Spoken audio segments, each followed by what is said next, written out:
Jordan's subjective. Jordan's subjective. Jordan's subjective. Jordan's subjective perspective.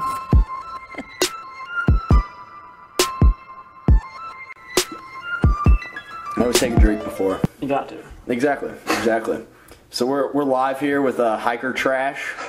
Hiker Trash Matt Sauer. Yes, that's me.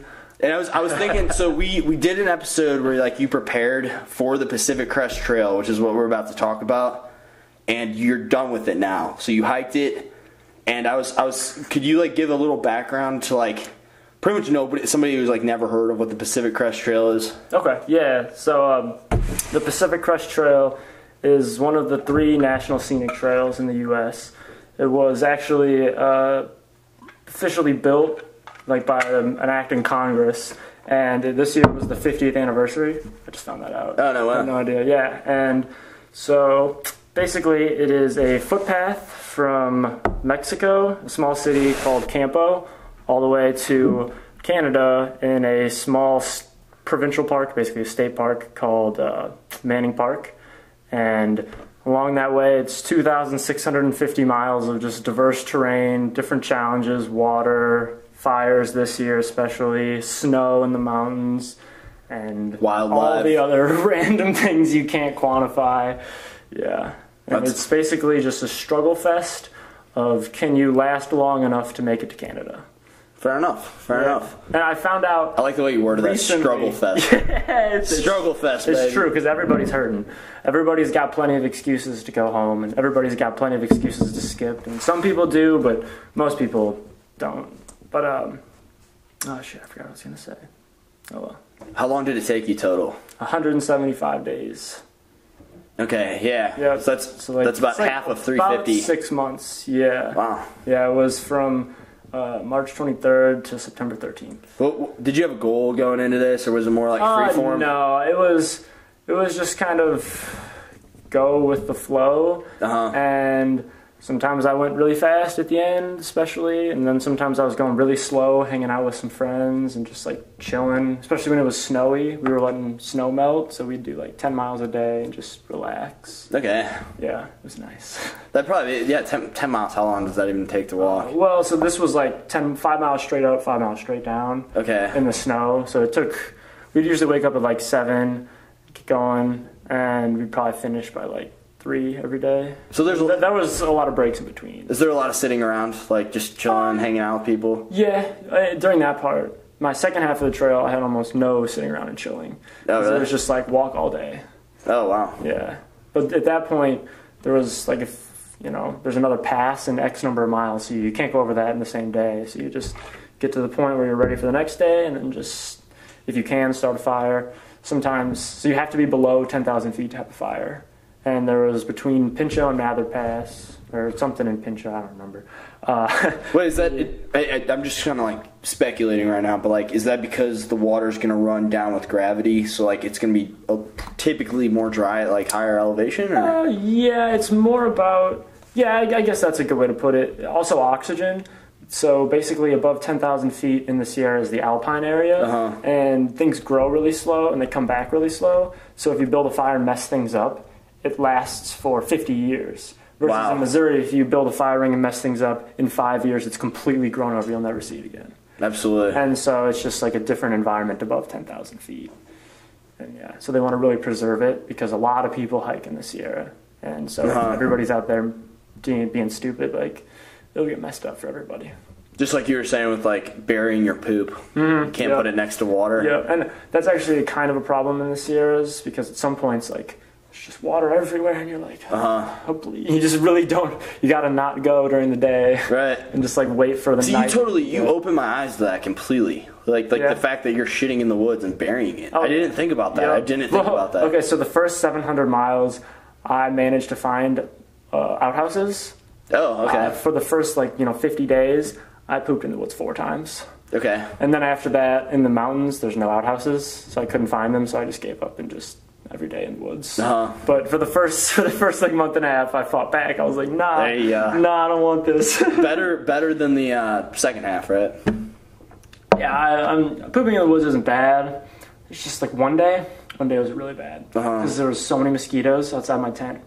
It's just like, I have to poop right now.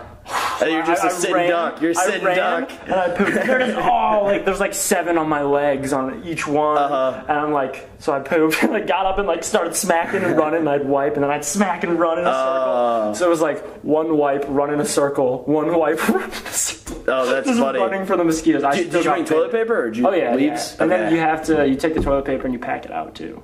What do you mean? So like plastic bag? Put it in a plastic baggie of poopy toilet paper and then you take it to town and throw it away. Okay. Yeah.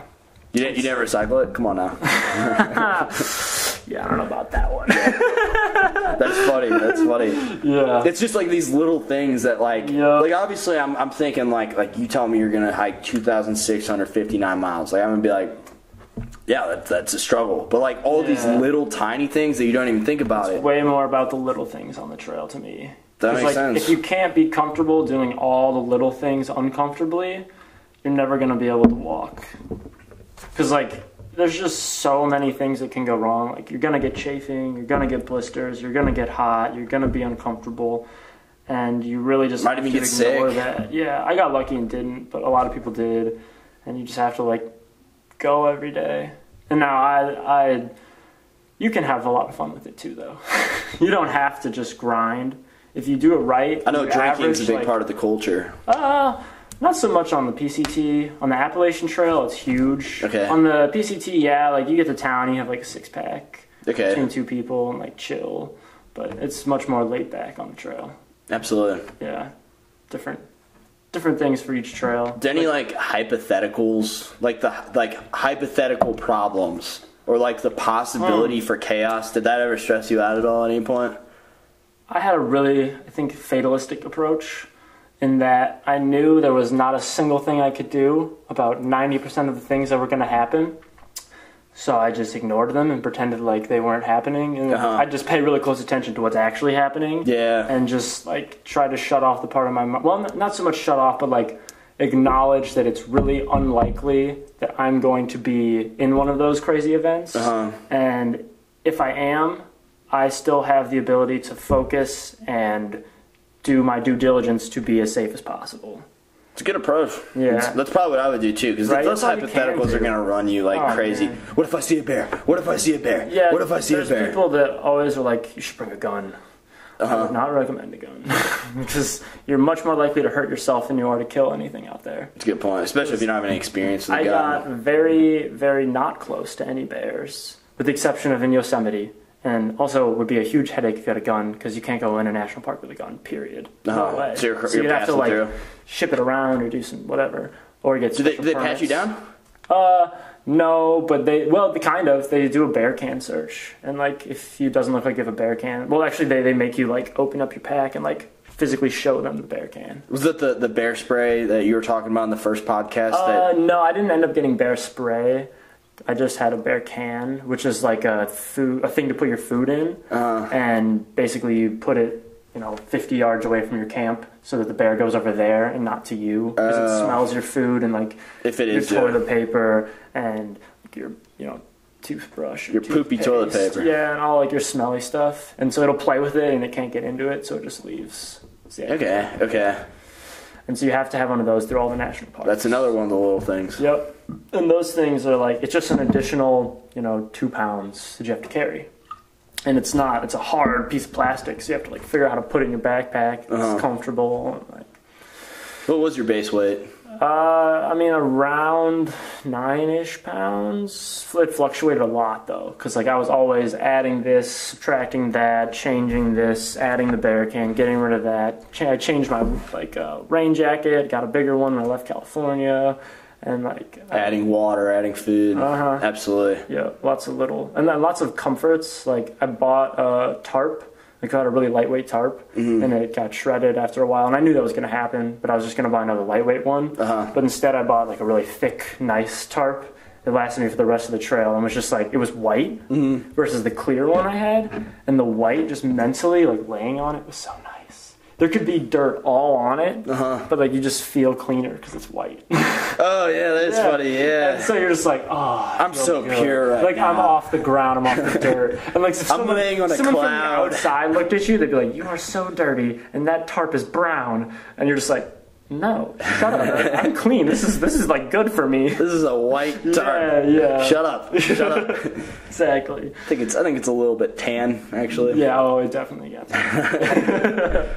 That's really funny. Did you like think that through whenever you bought it?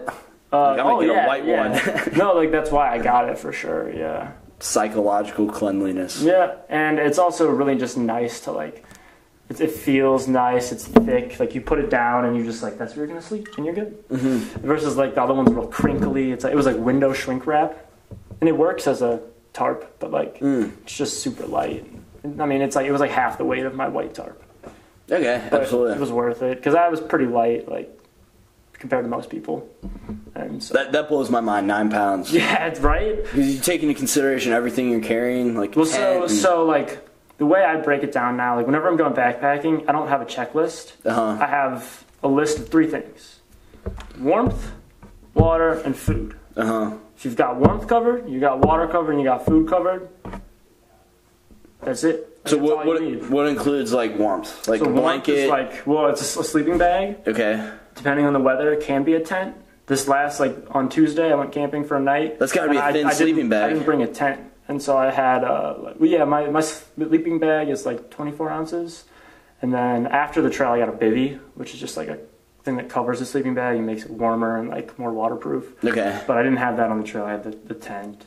And then the tent can be a part of warmth if it's going to rain, you know. Or wind. Yeah. And so you have to pay attention to that. Jackets for warmth. Food plays into warmth because if it's cold out, you got to eat a lot of food to stay warm. Like before I'd go to bed in Washington, I'd always eat a bunch of like snacks because whenever you're sleeping, you sleep warmer if you eat a bunch of food. Anecdotally, I don't know. Makes sense. Makes sense. I think just like you're burning up calories, you have some to burn and create body heat. Because like in the sleeping bag, your only heat source is you. So if you're not making heat, like you're fucked. Right. That actually does make a lot of sense. I feel that whenever I'm like full and satiated versus when I'm like hungry. Yeah, it's like a little cold sometimes. What else is kind of weird is like whenever I drink a lot of water, especially like even room temperature water, but like even if it like especially if it's cold, obviously. Yeah. But like I feel colder. Like the more fluids I have in my body, I feel a lot colder. That's strange. Yeah. I don't know why that is. Yeah, I don't know. It's usually like something like in the beginning, like I'll be like freezing and then I'll kind of like start to like level off again. Okay, yeah. I mean, it definitely makes sense though. Like we're liquid inside for the most part, so if you drink some cold stuff, the heat's there'll be a sink for the heat. True. Yeah. So what's your this podcast? I'm just rapid firing questions. Yeah, no, go. Cool. I'm totally good for it. What's your I guess your biggest lesson, like life lesson that maybe you could apply to like the real world or whatever you're trying to do with life or something, or even maybe something that is kind of counterintuitive to what you thought you were going to learn. Okay, I got one that's like my main takeaway for sure, and then I'll try to think of something that's like counterintuitive. But okay. My main takeaway is definitely just like there's a saying that I heard, and you probably heard 1,000 times. How do you eat an elephant? One bite at a time. And like on my trail, that just really was ringing with me because I didn't just set out on March 23rd and be like, oh, I guess today I'm going to go hike the PCT. You know, it was like a year before, in April, I started planning. And like, I wasn't just planning. I was like, okay, I was looking at my backpack today. I was looking at what sleeping bag I'm going to get today. It's like, you don't do anything in the big picture. Like, nobody builds a website. What they do is they get on their computer and they Google how to build a website. And then they figure out what thing to do, and then they start working on that. Like, I always kind of like thought of big ideas. Like, I'll just work towards that. Like, work towards writing a book. We don't just write a book, just sit down and write it. Like, you write one chapter, and you write one chapter. For me, it was, I researched one piece of gear, and then one piece of gear, and then one piece of gear, and then I bought one piece of gear, and then I tested it out. And then I tested out another piece of gear, and then I had all my gear, so then I was hiking and trying to get in shape. And then, from there on the trail, it was like, okay, well, I know I like this food. Let me try this food so I don't get bored. And, like, I got really bored of tuna and peanut butter. So, like, I stopped eating that and tried to eat new things and, like, tried to keep myself excited for, this small section. Like, I didn't think about it, okay, I'm hiking the PCT. I was like, all right, I got to finish the desert. That's 700 miles. And then, okay, I got to get through the mountains. That's this much. And then, okay, I got to get through Northern California. I got to get to Oregon. And from Oregon, it's like, all right, I got to get out of this smoke. I got to go. And then from there, it was like, just keep cruising. And then it was Washington. It was small little things. It was like daily goals. Nothing like, never set like a goal at all to any of this. There was never like, I want to have this planned by January 1st. It was just like, I know I have to do things, so I'm just going to start doing what I know to do, and I'll figure out the rest. Absolutely. You know what I'm kind of imagining is, in my mind, is like it's almost like a chart. So at the top of the chart, you got the PCT. You got, all right, I got to hike 2,659 miles. From here, you just make branches off of that. So maybe you divide it into 4 subsections, like you were saying, like desert. All right, I'm going through the desert now. This I have to focus on 700 miles, and then from there that'll like branch down to like, all right, and pretty much you're just breaking these larger goals into smaller goals until it pretty much breaks down from moment to moment, day to day. Exactly. And it just keeps getting smaller, and you can only focus on the moment, that's a huge takeaway. Yeah, you've got to really like, exactly, you said, break it down to the day to day. That's what I would imagine. Like when I was planning gear, it was like, okay, you break that day down to the moments. When I wake up, what do I do? Well, it's a desert, so there's not much cover, so I'll probably have some condensation on my bag, which isn't a problem because you can dry it out at lunch. And then otherwise you put up your tent, but then your tent's wet, so same thing. And then go and you hike. Well, the ground's hot, so I had to buy toe socks because my feet were sweating and they were getting blisters. So then I figured out the hot part of the day thing. And then I had an umbrella because I knew the sun would be beating on me, and I burn really easily and sweat a lot, so I wanted to hike shirtless, but I needed an umbrella so that I wouldn't fry. And then like when I got to the mountains, my umbrella broke the day before I got there, so it just worked that I ditched it. And I picked up a new one. Well, not a new one, but like a used one that was functional, and then like 2 days later put it back in the hiker box so someone else could have it, because I was just like, this was great for the desert. I no longer need this. Like, you know what I mean? That's a good point, yeah. And so things worked out like that. Like I lost my hat, and then I would find a new hat. And like, so it's like, that's like an extension off of the chart. It's like, I need these resources to conquer this. Yeah, I need like, for the desert part of the trail, I need an umbrella and like sunscreen and white gear. And then for the cold part in Washington, it was like, all right, I need, a nice jacket, I need a rain poncho, I need like thicker socks. My friend actually sent me a box with smart wool socks, and they were a godsend because during the day my feet were wet like every day in Washington, and so crawling into a sleeping bag with dry socks was so nice. That would be the huge, big wool socks. Yeah, they were a little heavy. Wet socks suck. Oh yeah. Oh, wet socks suck. Wet feet. Yeah. A lot. In the mountains. Yeah. Like in one of those little things. Yeah, because in the California mountains, especially, like when we were there, all the snow is melting, and so the snow melt just runs down the mountain. It forms kind of streams and rivers, and some of those rivers are super high, so you have to cross them. They're like waist high, so you're just getting soaked. And then sometimes it's just like never deep, but like the trail is just a stream. Oh wow, okay. Yeah, and so like because the water's running down, and like you're just in this valley, and all the snow's melting in the valley, so there's just a shitload of water. And like that wet feet makes you feel a lot colder. That's why like I went, Tuesday, the low was like cold ears. Yeah. The low was like 30 degrees on Tuesday. I was warmer than I was a couple nights in Washington and in the mountains in August in Washington, and like May, June in the mountains. Like summer were colder than like November here. Oh, that's wild. Because like it's wet, and it's just your high elevation, the wind's blowing. Like, whenever you were like facing it in the summer, where you're like, oh fuck, like it's gonna get colder from here. Someone warned me, thankfully, coming from the desert, because you're like, it was starting to get hot in the desert. It was starting to get hot. It never got hot while I was there, but it was starting to. Like, the last couple of days were like toasty. Oh, and then I get to the Sierra, and like the first 4 days we went slow, and so it wasn't too cold. There wasn't much snow. And then you start getting up to elevation, and then I was on Mount Whitney, and I was so numb. Oh my god, like so cold, like really? to the bone. Like, I had every piece of clothing on. Was it windy up there? Oh my god, yeah. They have an emergency hut, thankfully. But we were up there so early, it was full of snow because there's no door on it, because the door blew off. The door blew off last year because there was so much wind and snow. And so this year there's no door still, so it got filled with snow. So we're like sitting on snow, like shivering. I brought one beer, and we're like drinking it, like just like chilling. And we're just freezing our asses off. And that was like the first cold day. And I was like, holy shit, okay, that's the highest point. It's only going to get warmer. And like, it got a little warmer, but those first like 2 days, oh my God. Oh, that sounds terrible. I woke up the second day, not that day. We weren't setting up our tents either, because we were just being like rebels. Everybody's like, you gotta set up your tent and wake up at 3 a.m. And we're just like, haha, fuck you guys. Doing like, typical 20-year-old shit. We gonna do us. Yeah. And so we Would your aunt make it to this point? No, this is right after she got off. Okay, she got off. We took a 4-day break, just chilling, because I had a shit ton of food, because we bought food for the next section, and then she couldn't go. So I had all her food and a mailbox, like a drop box of more food. So I had like 12 days of food. And so I just ate a bunch, gave my friends some food, and then had food for the road. So we took 4 days off, hiked for 4 days, took another 4 days off. Okay. So this is like 12 days after she got off. And then we go up to the top of Mount Whitney.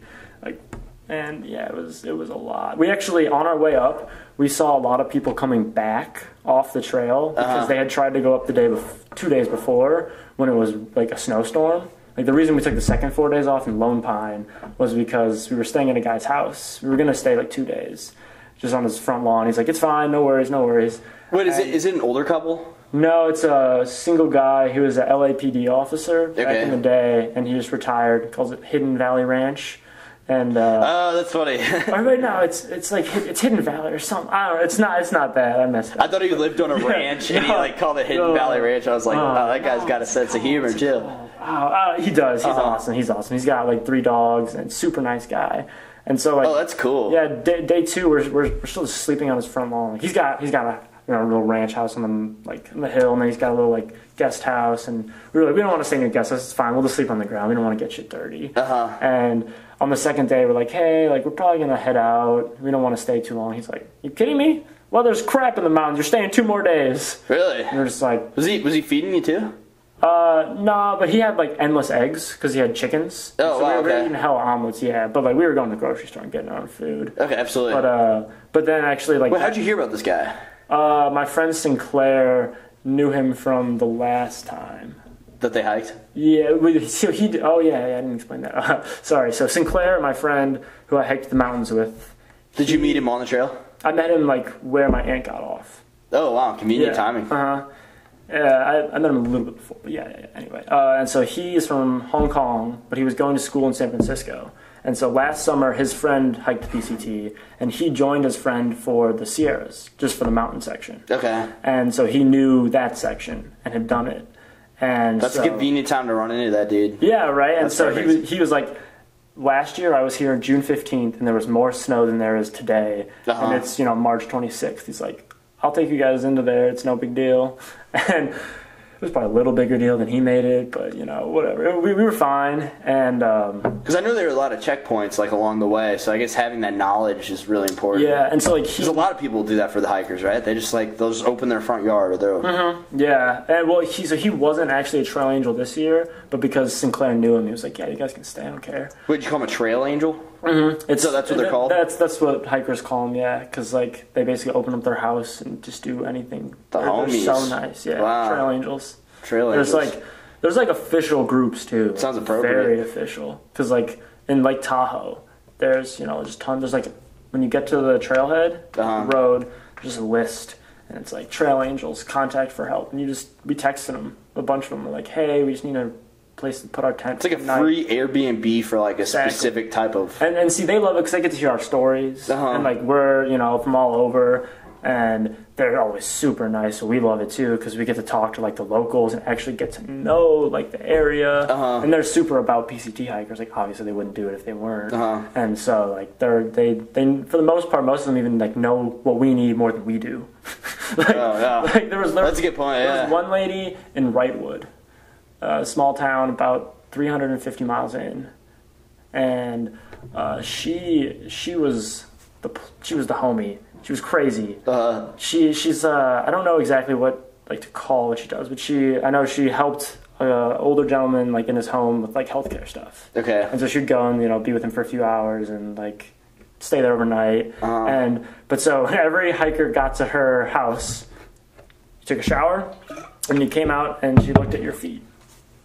Interesting. Yeah, just like for blisters, for fungus, like, and told you, like, this is what you need to do, this is what you're doing wrong, this is what's wrong, this is how it's going to help. This is how to it's gonna prevent get any better. potential problems. Yep, and I was That's like, what's carrying you. ma'am, I don't want you to touch my feet. I don't like feet. I'm not a feet guy. And she's like, you don't look at your feet ever, do you? And I was like, no, I don't like feet. And she's like, put your foot, come on, right here. I wear socks in the shower, bitch. I was just like, I don't know about this. And she's like, come on, let's do it. And yeah, she looked at every one of my group's feet, and there was one or two kids with some nasty blisters, some fungus, and like all that stuff. Really, this is just some lady with a foot fetish. She's, let me lick your toes. Nah, she's way too nice. That's funny. She was dope, yeah. My little sister has like a group chat, and it's called foot pics, and apparently all they do is just send foot pics in there. She walked up to me the other day. I was barefoot, like I was doing something in the kitchen, and she's like, "Hey, can I take a picture of your feet?" And I was like, "Why?" She's like, "Oh, I'm sending it to my group called foot pics." I'm like, "All right." We should add that lady to foot pics, honestly. She'd just be diagnosed, and I'm like, "Oh, you got fungus between your toes, honey. Take your shoes off every day at lunch." How much you letting your feet breathe? Are you sleeping with your socks on? Come on now.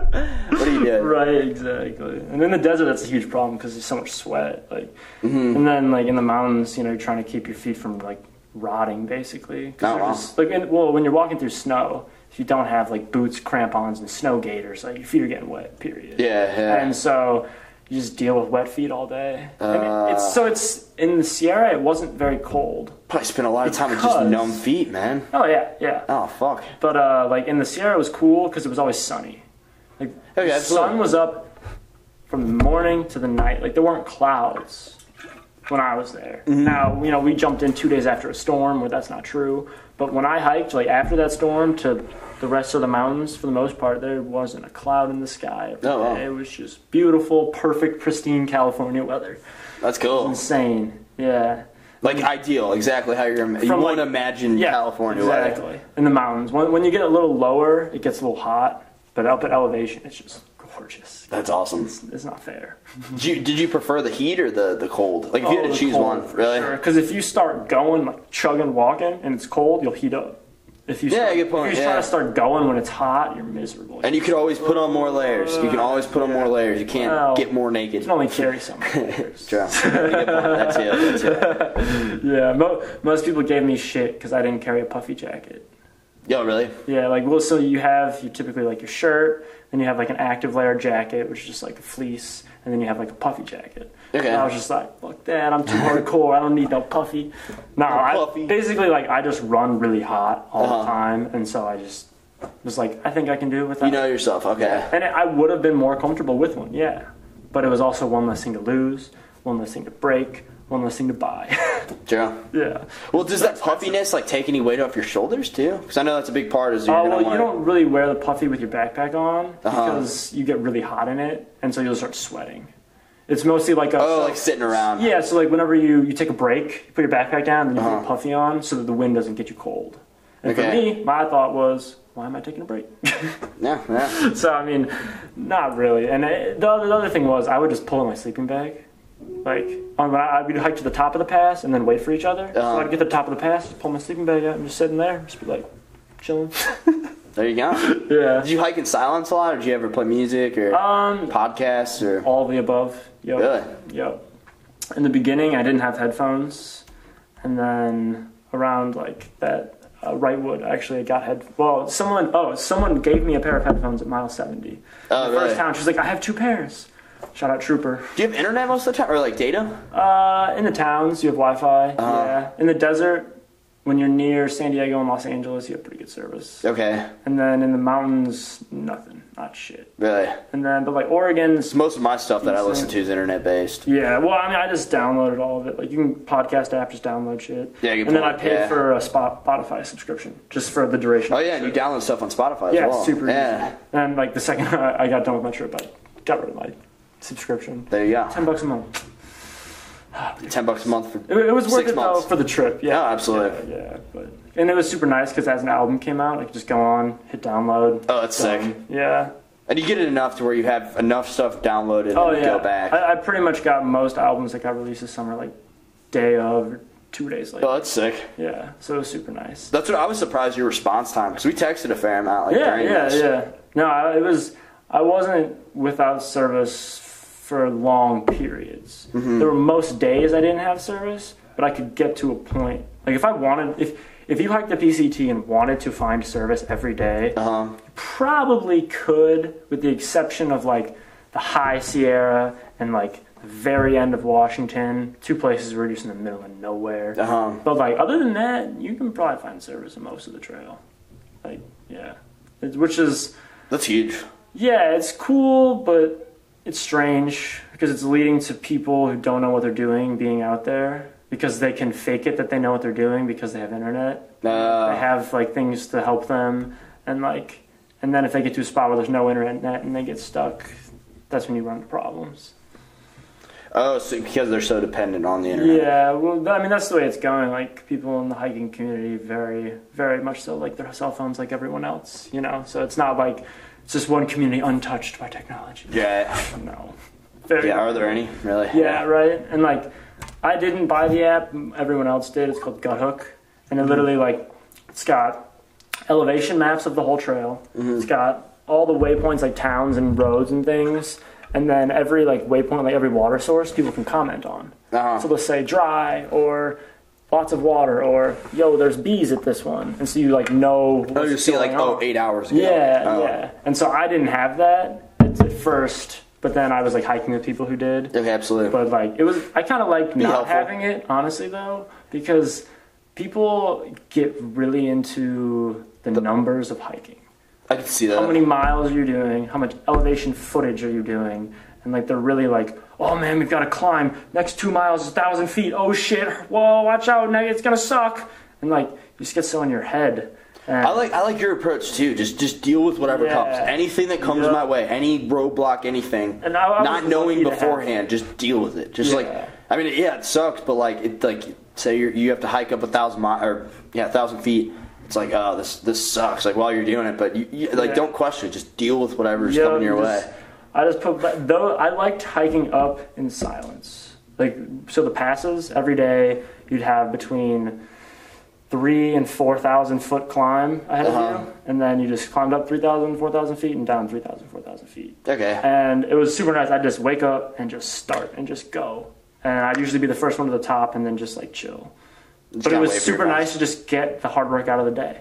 Absolutely. That was it. I was just all right, once I get to the top, it's done. I just put my head down and just focus on breathing, focus on just what I was doing and not messing up. Because in the snow, if you pay really good attention and balance well, you can slide across the top of it whenever it's still soft. But most people, whenever it gets soft, you posthole, which is so the top of it melts a little bit, but it's crusty, and then underneath is super soft. Okay. And so if you break that crust, your foot just falls through the snow. And if there's rocks under there, you can twist your ankle really easy. The snow itself hurts. So are you talking about the way your foot comes down when it hits the surface? Well, it's more so think of if you come down like this on your heel, you're putting all your pressure in one point. So the snow's going to break under your foot, right? Because it's all in one point. If you land really flat and kind of slide, the weight is more distributed. It's the same weight, but you're just distributing it actually instead of just putting it all in one point. Okay. So it's kind of how a dollar bill will sink. Mitigates the possibility of twisting an ankle or something? Well, so it mitigates the breaking through the snow. Because the big problem with snow is if you do it in the morning, it's super icy, so you have to have ice axe and crampons, and but then you know what's going to happen. You put your foot down, it's icy, your crampon will dig in. What we did, not advised, don't do this at home, kids, but we would wait for it to get a little soft and not do it when it was icy, so we'd do it without crampons, and then the only problem with that, the reason why everyone gets up early, is because they don't want to post hole. And post-holing is that you're walking on the ice after somebody else? Well, basically you step on what it looks like a flat field of snow. When I step here, my foot actually goes down to here, 2 feet below the snow. Oh, so all of a sudden my knee is hitting the ice. Oh, wow. And then I have to so I'm dig your foot out. And so I'm trying to get to the next one and then I'll go down. Yeah. Getting this one out, and so you just go really slow. But if you can kind of skate across the ice, you don't break through and you just keep going. And so since I had a lightweight pack, I'm a smaller person. I was the heaviest one of my group of 3, and pack and everything, I was 180 maybe. And most of the people who are out there are 180 plus 30 pounds of gear. So, they're over 200 for sure. So they're post-holing super bad. And my group, we just like kind of slid over. And like we had some days that were terrible. Yeah, sure. But we didn't wake up at 3 a.m. once. We were just like, no way. Nope. Yeah, that would suck. That's cool. It's so cold. Like I said, the sun was the best part. They didn't get the sun. And they're like, yeah, but then we got to like relax during the day. Wait, who didn't get the sun? People who woke up at 3 a.m. Oh, yeah, good point, Yeah. good point. They were like up and over the pass before it all happened. I'm sure you could like stop and watch the sunrise. Well, this reminds me of kind of what you were saying before the podcast, is just like using the minimal amount of energy to like get the same exact outcome. Right. See, that's how I thought about it. And the funny thing was, all the people like who would tell us to wake up at 3 a.m., like we would catch them while they were going. Like we caught one dude at the top of the pass, and he's like, you guys are doing it wrong. We're just like, we're here at the same time as you. We woke up 4 hours later than you. Yeah. How are you going to tell me that? It's just like, I appreciate your opinion, but I thank you. Yeah. I mean, that's how we dealt with it.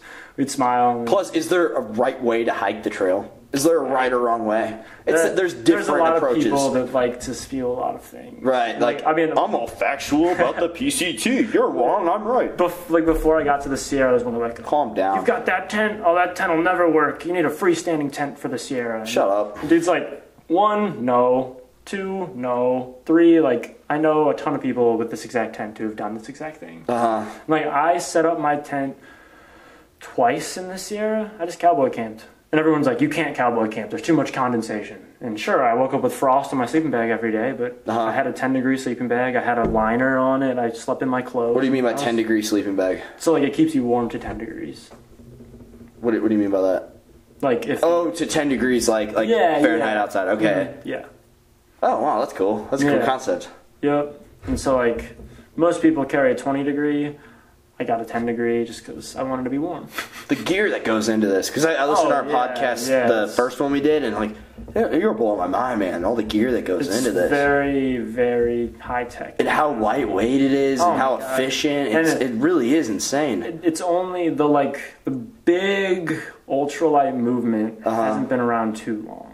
Okay. Like, I don't want to say ultralight hasn't been around long, because there have been guys doing this. Like John Muir, he was doing this shit back when the Sierra Club had 70-pound backpacks. He'd stroll out the house with a jacket, loaf of bread, and a cup. He'd just be like, all right, let's go. That's all you need was bread and water? Yeah. Well, because you make a fire and cook the water, sanitize it. And I think he put like tea in it. And while I was reading one of his like papers on the trail, and he's like, yeah, I got to the top of this mountain and then realized I forgot a jacket. So I just kept walking. It's all good. But back in his day, you could just start a fire on the side of the trail. I love that just deal with it method. Yeah. Yeah, that's a good point too. And so that's a lot of people don't like ultralight hikers because they think that those people are missing out on comforts. But from the ultralight perspective, the way I see it, and I think a lot of ultralighters, is I'm going to have bad days, but instead of carrying a bunch of stuff to prevent having bad days, I'm going to embrace the idea of a bad day and just suffer through. I know I'll have 10 bad days, sure, but the rest of the time, like the majority, the 90% of my time when I'm walking, I'm going to be super comfortable because this thing's nice and light, it doesn't rub. I can go fast. I don't have to worry about like the stress on my knees. I didn't carry trekking poles the whole way. Like most people had trekking poles. See, that logic makes a lot more sense. But see, okay, trekking poles, It's pretty much like a minimalist approach versus... Yeah, exactly. It's like minimalist, but the downside to minimalism in this specific instance is like you're going to get wet and cold, and it sucks. And like some people just aren't willing to deal with that. And I get it, because it's not fun. I get that too, but I agree with you. Right. That's the approach I would take if I was doing something like this. Yeah. And like, if you're willing to try to improvise, like, so if you have a tarp, a lot of people carry trekking poles. Well, I don't. So if I get a tarp, how you set it up is with the trekking poles. Everyone's like, oh, you'll have to get trekking poles. But I'm like, wait, I live in Missouri. There are sticks every fucking where. If I have a tarp, I'm not buying a trekking pole. I'll just find a stick like right before I find my camp and just be like, all right, break it a little and perfect. So you're using them as like a stake? That's what you use the trekking it's like a pole. Oh, that's a pole. Like a pole to base it. To keep the thing up. So like you put a stick here and you have a lean-to. Absolutely. Yeah. And so that's You know, instead of carrying poles, I can find a stick. And some people will be like, well, what if you don't find a stick? Like, dude, you're in the woods. Nature. And so, like, some of the arguments are just silly. Mm-hmm. It's just like... The what ifs. Yeah, what ifs. What if you don't? Yeah. Dude, like, what if I get hit by a car? Yeah. No one asks me that, but everyone asks me, what if I get attacked? What if I don't have to carry 5 more pounds? What if, bro? What if? Yeah. Yeah, people hear, like, under 10 pounds, you're insane. They don't, like, think about the small, like, changes. And, like, my backpack's a pound. Mm-hmm. My sleeping bag and pad together are a pound. My tent's 2 pounds. And, like, you know, that's those big 4 things. If you can get those around 4 pounds, mm-hmm. like... all you need is a jacket and food and, like, a water filter. And, like, there's a lot of other small things that are really nice to have. You don't need them. Like, you don't need gloves. I lost my gloves in the mountains when it was cold, and I was fine. I mean, it was only for, like, 2-3 days, but, like, still, you know, you just... I went through a lot of, like, things where typically someone in my situation, myself included, would have been like, wow, I'm fucked. And just realized, like, no, actually, like, worst case scenario, I'm still okay. Like, I started processing more worst case scenarios. Okay, absolutely. And because of that... But not overreacting to those possibilities. Well, that's... Oh, here we go. Back to the counterintuitive thing I learned. I realized whenever I pushed myself to come up with the absolute worst case scenario, most of the time, it wasn't death. I was just like, worst case scenario... I'm hungry for 2 days. Worst possible case scenario in this situation, I'm just hungry. Like, I'll make it. I had a friend who hiked 55 miles in the mountains with no food. Wow. He didn't do it on purpose, and I think, you know, there were some other circumstances, but basically, we went over one pass to go out. He missed that turn and went over this pass, and was just like, I'm in too far, I'm just going to keep going, thinking it's not too far to the next one. But there was still a shit ton of snow, and so it took him 3.5 days, and, like, he got... I was going to say, how long does 55 miles take? Yeah, 3.5 days. He got food from people on the trail who, like, give him, like, a ramen packet. But, like, that's it. What, so he's eating the hard ramen? Well, he probably put water in it. Okay. But yeah, like he probably had, like, 2 or 3 ramens in 3 days, hiking in hard... elevation terrain, like. But lesson learned. Yeah, and he lived. That was just my thought of, like, wow, like, if you just take it one step at a time and don't freak out, like, even worst case scenario usually ends with you being okay. Like, even bear attacks these days, most of them, they're not deadly. This is speaking for things in California. And that area, because Alaska is its own monster, and probably not used to people as much. Oh yeah, then the bears are just huge. Like, really? California doesn't have grizzly bears; they just have black bears. And I think a brown bear, but I think really brown bears are just like black bears. Its fur gets bleached from the sun. I'm not really sure, but they're relatively harmless because they're terrified of humans. Oh, okay. Grizzly bears are territorial and are not terrified of humans. And they're massive. Also, fun fact, polar bears, the only carnivorous bears. What does carnivorous mean? Only eats meat. Really? Polar bears only eat meat. I guess I never put any thought into that, yeah. Because see one. You always hear about honey, nuts. Berries, lots. Berries, yeah. Polar bears don't have any of that. So wow. They just eat meat. Yeah.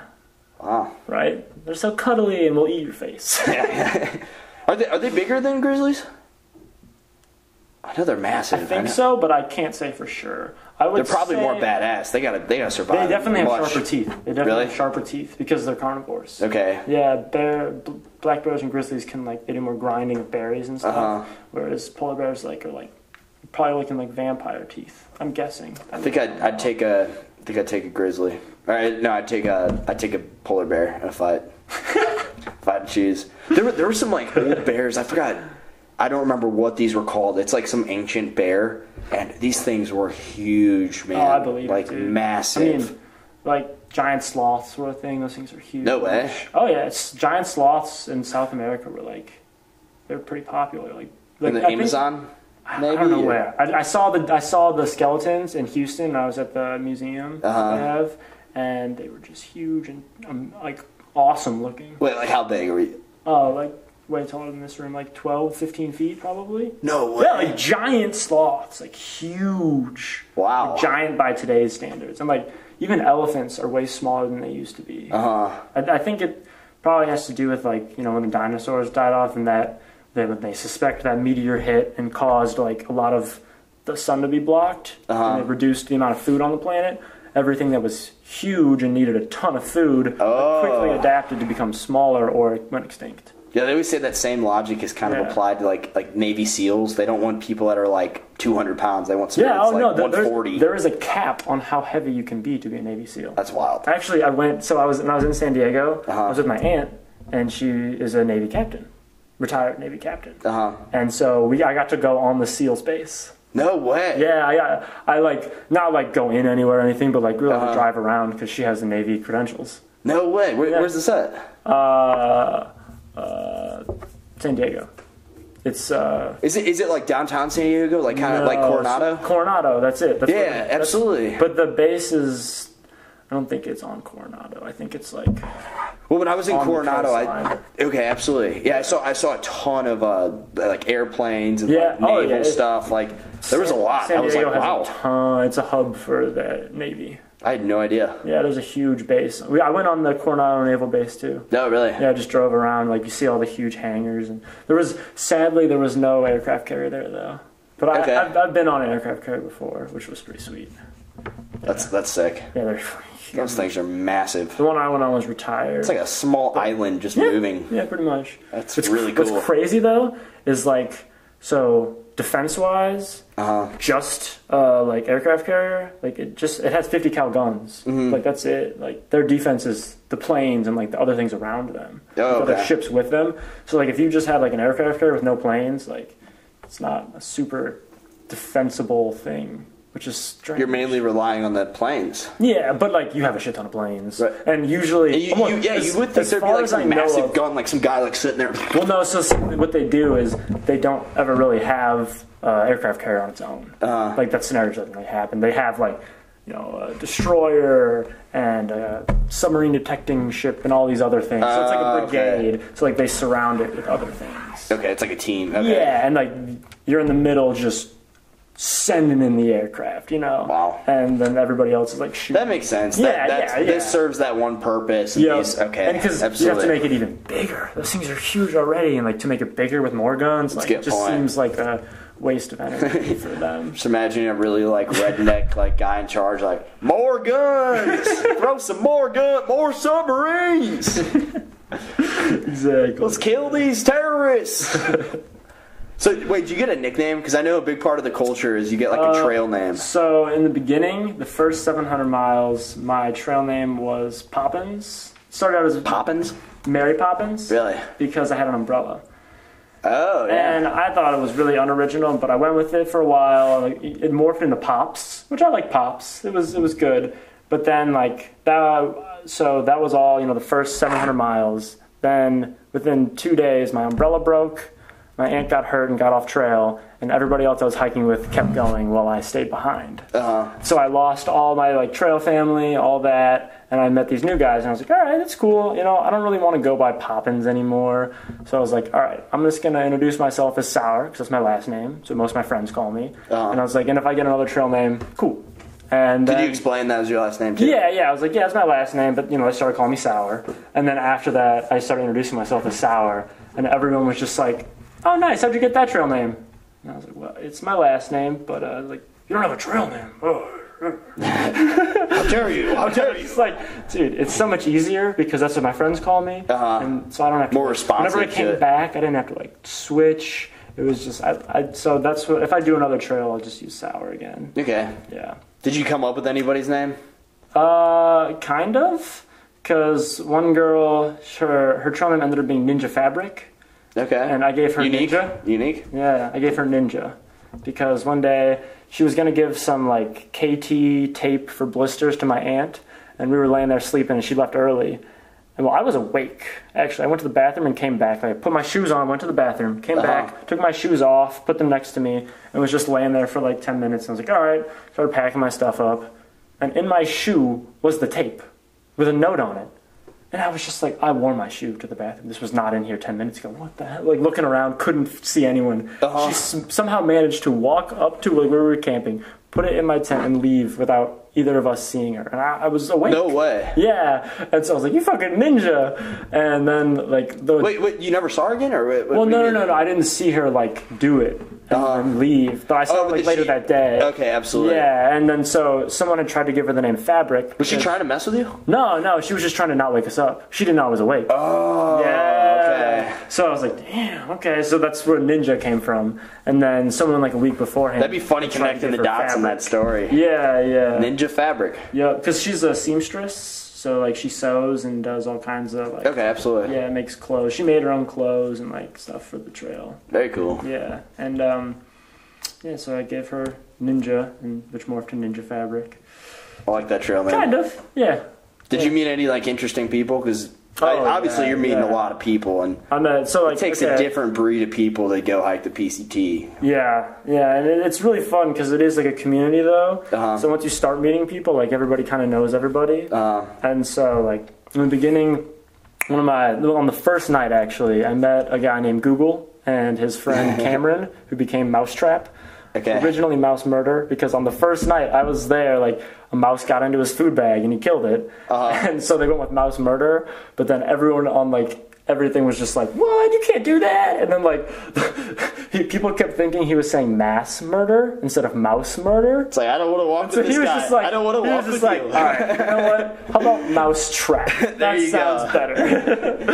Did you say mass murder? Like, yeah, right. I'm leaving this guy. I hiked a long way with them, like all the way to Kennedy Meadows, and then I didn't see them again for a while. Like, I guess actually, so Mousetrap got behind me and I ran into him. Okay. I didn't see Google again after the Sierra until like the last city I went to in Washington, like the last city called Leavenworth. Oh, wow. And then one of my friends who got off the trail at the 700-mile mark too, his name was Sater. So he got off trail and went up to Seattle. And so I had him meet me in that town. And so me, him, and Google were together for the first time since, like, you know, early day mile. 50. Yeah. Oh, wow. So, like, you know. What's that experience like, running into these people again? It was cool. And towards the border, I had even more of those. Like, you know, I met a guy named Patch, and I hung out with him in Vancouver. It's the homie! I was like, Patch, oh my God! And like other people, like this guy named Charlie Horse on the last day, I was like, oh shit, what's up? Hey, I haven't seen you since like mile 400. And like there was two girls from oh, that's so cool, from Missouri actually, from Joplin. Oh, no way. Timber and Coins. Timber had done the AT, and so I ran into them in Washington, and like that was really cool. Let's see, who else did I learn? I didn't get to see Ninja Fabric again. It's at the Kennedy Meadows 700 mile. She flipped north, hiked south, and then flipped back and kept going. And so she hiked a lot faster than me because I slowed down in the mountains and she kept booking it. And so I didn't get to see her or my friend Chatty Cathy. Of all the people I met, he had the most trail names because him and Google were like good friends, and Google talks a lot, and Chatter's more like reserved. And so Google nicknamed him Chatty Cathy, which became Sister Catherine, or just all these like different variations over like a month, and just I never knew what to call him. It was like Chatta, Sister Cathy. I get that. Catherine. I have a lot of friends that like they have one nickname, and then I just start making other nicknames branching off of that. Yeah, it's like they start out with one and just goes in all these different directions. Nicest dude. Really? Yeah, I didn't get to see him again. But then, so at the 700 mile mark, when all those guys left, I met. Well, I guess I'd been hiking with them for a little bit too. ICB and J Boogie, they were one of the couples that I was friends with, and they actually made it like the whole trail as a couple. Like they started like I met them in the desert. They started dating like early on, and then they started dating on the trail. Yeah, she's from Houston and he's from New Jersey, and they started dating met on the trail. And like he actually went. I saw a picture on his Instagram of him in Houston like a week or two ago.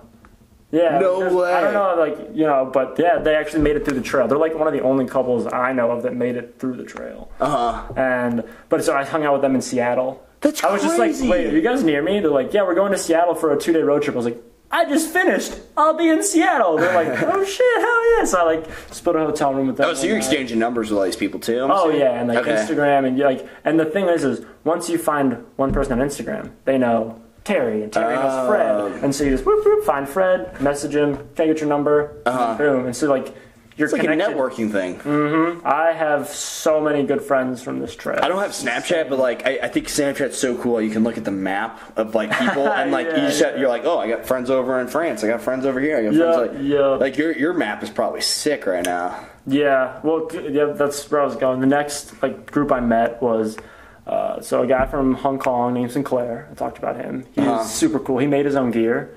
He made his own backpack. He made his own quilt. He made his own bivvy, tarp, like all kinds of shit. Super light. He was like below 8 pounds, like 7.5. Self-made For the gear. most part. That's really cool. Yeah, it was dope. He used a different backpack just to try it out during the mountains. Yeah, I went back to his backpack. I admire people that are that self-sufficient. And like you're like self-sufficient. Trying to start a company now. Really? Yeah, like selling backpacking shit. Oh wow. Yeah. Wow. He's dope. And then so another guy named Critter. He's from Detroit, and he did the AT when he was 22. I don't know when that was, a couple of years back. And actually, after he got off, he went to the Arizona Trail. He's the one who did the like 50 miles no food on accident. Oh wow. And yeah, he's a crazy hiker. That dumbass. Yeah. he's a little taller than me, so he's got that long stride and just like trucks it. And he's into hiking way more than most people. Like that, you can just cruise. Really? And like so from when I got separated with him,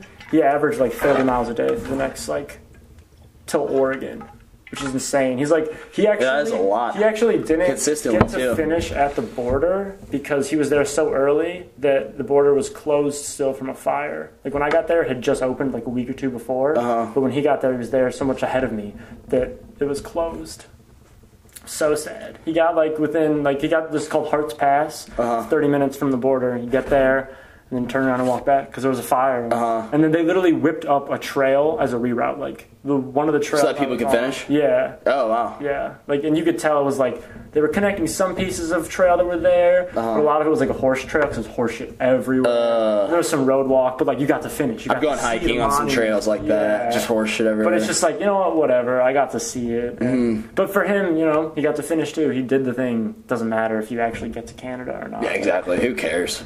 I mean, like, even if you're like, if there's something like that just preventing you from getting it, you did it. Yeah, you did right, it. exactly. And Critter was really cool. He was really like taught me a lot about hiking and like just like through hiking, kind of just like not rules but tips and things to do it better and easier. And then the last person in my group was Gigglish. She was like 21-year-old from Sounds Montreal. like a Pokemon. Gigglish, go Gigglish. Right. She had hiked the Long Trail in Vermont, which is north to south of Vermont, and she got Gigglish on the Long Trail, and so she just kept it for the PCT. That's unique. Yeah. I like these unique ones. Well, Gigglish apparently Gigglish is really unique. Giggles or Giggle isn't, but Gigglish is. She got that one. Yeah. It's like Fergalicious. Yeah, and she was really cool. She got sick though for a little bit while we were hiking together in the mountains, which sucked. Wait, who's the girl from France? I met her later. Okay. But her name's Sophie, or So-So. And her true name was Mowgli. Mowgli, okay. Yeah, but like So-So is what her friends call like Sauer with me. So like, yeah. But Because you were telling me the other night that she like sprained her ACL or something like a month before. Oh, well, okay, no, so yeah. Well, I was getting there, but I met her like right after the halfway point because Gigglish had gotten off trail. Critter was way ahead, and I was with Sinclair. And then I feel like I know these people. And so like right after the halfway point, I got there like a day before him, and like we were just chilling. He's like, I think I'm gonna take another day off. I was like, dude, I want to go. I want to keep hiking. He's like, all right, I'll catch up with you tomorrow. And so I hiked. Didn't see him. Hiked. Didn't see him. He sent me a picture of like him like following me like behind me in the national park. And then, like, the next day, he messaged me on Instagram. He's like, hey, I got off the trail. I'm going home. And I, like... You didn't finish? No. Wait, is this Sinclair? Yeah. Sinclair, you motherfucker. How are you going to make backpacks? How are you going to sell backpacks when you don't even finish it? But, so he started hiking in, like, February. Okay. He went to, like, the Cascades and did a winter hiking. And then his PCT started March 5th. So he had already been out for like 6 months. Oh, wow. And he had just gotten to the halfway point. So he was just enjoying the craft. He was just enjoying the sport. Yeah, he was just enjoying the sport, doing it for fun. Okay. Yeah. He doesn't care about finishing. Right, and I mean, he did a little. What a way to say goodbye to some of these people. You just gotta let go, you know? Oh, totally. At some points. I didn't know some of them were getting off, like, just happened. And It's like a metaphor for life, bro. It's like a metaphor for life. You have your own path, and other people have their paths, and you're gonna cross paths with people, and you just gotta treat everyone with respect, bro. Yeah. Actually, it's relevant, though. No, it's very true. It's very true. And, well, so, okay, but, like, the day I left from, like, the town Sinclair was in, and, like, left the day before, that night I slept alone. And, like, there was a group over by the water. I was like, nah, I'm just chilling. And I didn't like big groups camping, whatever. But, and then the next day in Lassen National Park is where I met So-So. And I literally walked up on, like, one of the first lakes, and I was like, all right, time to go swimming. Pulled out my Speedo. And, well, I had made a joke. I was like, I'll put the Speedo on, I'll be right back. Because there was, like, 2 people sitting there. And they were like, they're not believing you. Yeah, they don't think. So I kept thinking my Speedo. They're just like, oh shit, you actually carry a Speedo? What the fuck? That's hilarious. And so I went swam and, like, chilled, and I didn't know who, like, either of these people were, but you know, met them and talked to them, and, like, actually I have a picture of sitting there because a different girl walked up. She was a section hiker named Coho from Alaska. Super cool girl. And so she came up, she's like, oh, you guys are so cool. Like, took a picture. And so I have the picture of, like, when I met her, which was hilarious. Okay. And so, like, we weren't, like, hiking together that day, but we I think I saw a picture of you in your Speedo on your Instagram. Oh, well, that was in the mountains. I jumped into a lake. Okay. And it was really cold, but it was worth it. Yeah. But so that night, we ended up at the same spot because after that, there's a 28-mile stretch with no water. Okay. And it's like one of the longest on the trail. I think it is. But so from there, like, everyone pretty much sleeps there. There was like 4 or 5 of us. We crashed there, and then, like, the next day I booked it. And so I got to, like, the next water source 28 miles later. There's this creek. I literally just threw off my backpack and laid in the creek. And I was like, ha ha ha. God, it was so hot. I had no water. The last, like, hour I didn't have any water. It was like 90 degrees. Just humid, and that was the point where the forest fires were getting bad, and so, like, there was just a haze, so you couldn't see far. And, like, one of the redeeming things is that place where there's no water usually has good views. Couldn't see shit. So I was, like, pissed. Why does that have good views? Well, because, like, you're up on a rim, and so you're looking down at the valley, but that valley was covered in smoke, so I couldn't see the valley. Oh, okay. Yeah. And so, but, like, I got to that water source, chilled for like an hour and a half. I was like, all right, whatever. I guess, you know, she's not going to catch up. So I just kept moving. And then, like, 4 or so miles later, I found a sign for Trail Magic. They're like, yeah, they're, you know, free food Friday night till whatever time. And I was like, all right, still got time. Like, walked off the trail to this place called, like, the Bernie Mountain Resort. And, yeah, they gave me free food. And, like, while I'm sitting there, I just see her start walking up. And this is the girl from France? Yeah. And I opened up the door and was just like, fuck you, hiker trash, you're not wanted here. and she just yelled back, fuck you, hiker trash. And, like, from that point, I was like, all right, cool, we'll be friends. There you go. And then, like, wait, that's where you met her? Yeah. Oh, that's awesome. Well, like, what a way to meet those, somebody. like, 2 days. And then, so I still thought Sinclair was hiking behind me at this point. So I was, like, not, like, committing to anything. I was like, yeah, I'm just hiking, and, like, my friend's behind me. We're hiking together. And then that next day, I started hiking in front, and she, like, started behind me. And I went to this water source that was, like, way off the trail and just went and wanted to chill. Like, it was a nice river, so I just relaxed, walked back up. And she had really unique footprints, like, bunch of arrows. It was weird, and so you could easily tell. Okay. I was like, oh, she passed me. Okay, well, I got to catch up to her. Well, there was this huge waterfall, like, coming right up. So I was like, oh, perfect. She'll be there. I'll just roll in, and we'll chill, hang out at the waterfall, and then peace out together. Meet me at the waterfall. and then I got there, and she was gone. Oh. Because she thought I was in front of her. Oh, really? Because I, like, dipped off, and she didn't notice. And she passed where I was. So she just kept cruising. And so you're trying to catch up to her who's trying to catch up to you. Exactly. Oh. And with hiking, it's really hard to, like, make up time because, you know, most people hike at about 3 miles an hour. If you're slow, 2.5. If you're fast, 3.5. But that's not a big difference. Yeah, so you're not gonna make up much distance. You're gonna have to go for duration. So I was just like, shit, how long was I at that water source? Because I had been hiking for a few hours and didn't catch up with her. And so that was also the day where forest fires were really bad. Oh. And like, so I was trying to book it, and it's smoky as shit, and I felt like I was in like a post-apocalyptic world, and I'm just like, what the hell is going on? And I passed this lady who's like, oh yeah, you know, asking her, did you see a French girl? She's like, yeah, she was on the phone with someone. I didn't know we have service. I was like, oh, guess I'll check my phone. Checked it for service, and that was when I got the message from Sinclair that said I was getting off the trail. Oh. So I immediately called him and was like, what do you mean, dude? You're getting off the trail? He's like, Sinclair, don't do this to me, buddy. he goes, I'm an hour outside of San Francisco on a bus, man. I'm sorry, I'm going to ride bikes. Because hiking is like his side thing. He's a bike rider. Oh, really? Yeah, like he does bikes hardcore. Oh, wow. Yeah, like competitive in San Francisco. Not like top tier, but like top tier. And, wow. Right? Yeah, so I was just like, I can't even be mad, but like, damn. And then so I was like, all right, well, I guess I have to catch this girl. And yeah, I caught up with her a little later, and then... Did you tell her she was your fallback? Like, hey, you're my second choice, by the way. No. But the one triangle feet. Well, so, you know, I didn't really want to, like, after having hiking partners, I was like, I kind of want to do my own thing. But then after meeting her, she was like in the same mind. She's like, I kind of want to do my own thing too, because she had a boyfriend on the trail or whatever.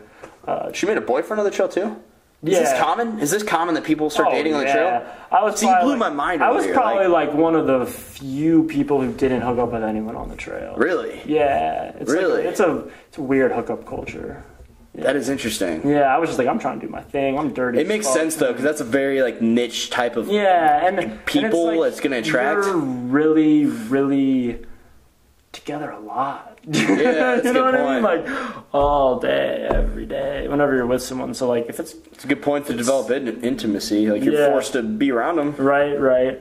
But you're going to get off the surface level with conversations. You're going to want to get deep with people. Which was really cool because, you know, you're like actually talking about things and like making friends. And it was cool because like we didn't hike together in the day because like we both wanted like, you know, to be alone-ish. But then we know, you know, you got someone to have lunch with and someone to sleep with basically at the end of the night. And like the reason she didn't want to hike with anyone because she had to finish by September 12th or 13th. Oh, wow. And that was like, you know, you had to average like 27 miles a day for the remainder of the trail, which was the second half. And I was just like, okay, you didn't know if you wanted to do that? Yeah, so I like hung out for a few days and was like, you know. That's probably what I would do. Like, okay, I'll get my pace up. I'll get my pace up for a little bit. So what I realized though was if I took a single day off, she would get ahead of me, and then I would never catch back up. Because like it's that whole duration thing. I'd be wanting to take days off, and so I'd never actually catch up. So I was just like, well, I guess I kind of have to either hike with you or never see you again ever. It's like, well, I mean, you're pretty cool. I'm down to hike fast. I kind of running out of money and like I'm late and like, yeah, fuck it, let's do it. There you go. And she was like, really? You're going to do it? No way. Like, didn't believe me. And yeah, now we finished together.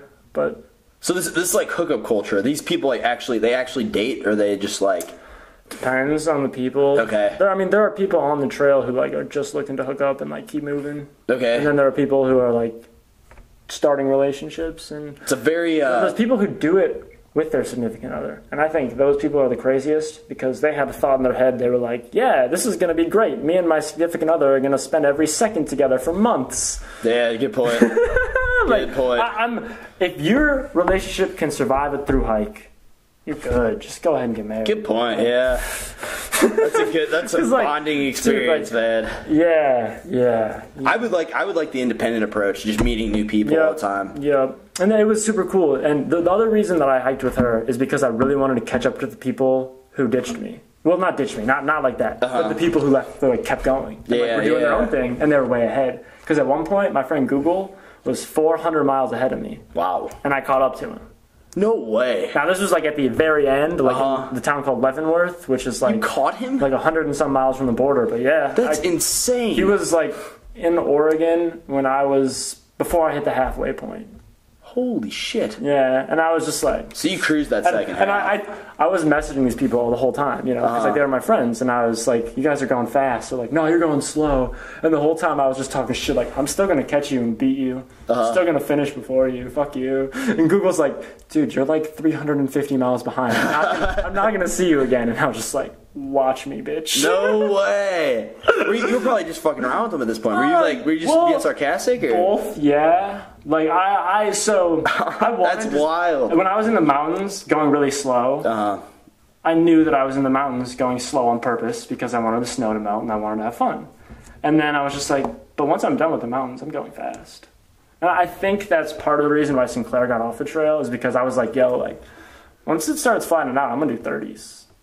And he's just like, you know, he's been out here for 6 months. He's not trying to start going crazy fast. And on top of hiking beforehand, too. Yeah, and so, like, that was my goal going into the second half was I took 4 months for the first half. And I remember I texted my friend, yeah, I'll probably finish the second half in less than half the time it took me to do the first half. Oh, wow. And he was just like, no way, bullshit. And I was just like, no, I got this, trust me.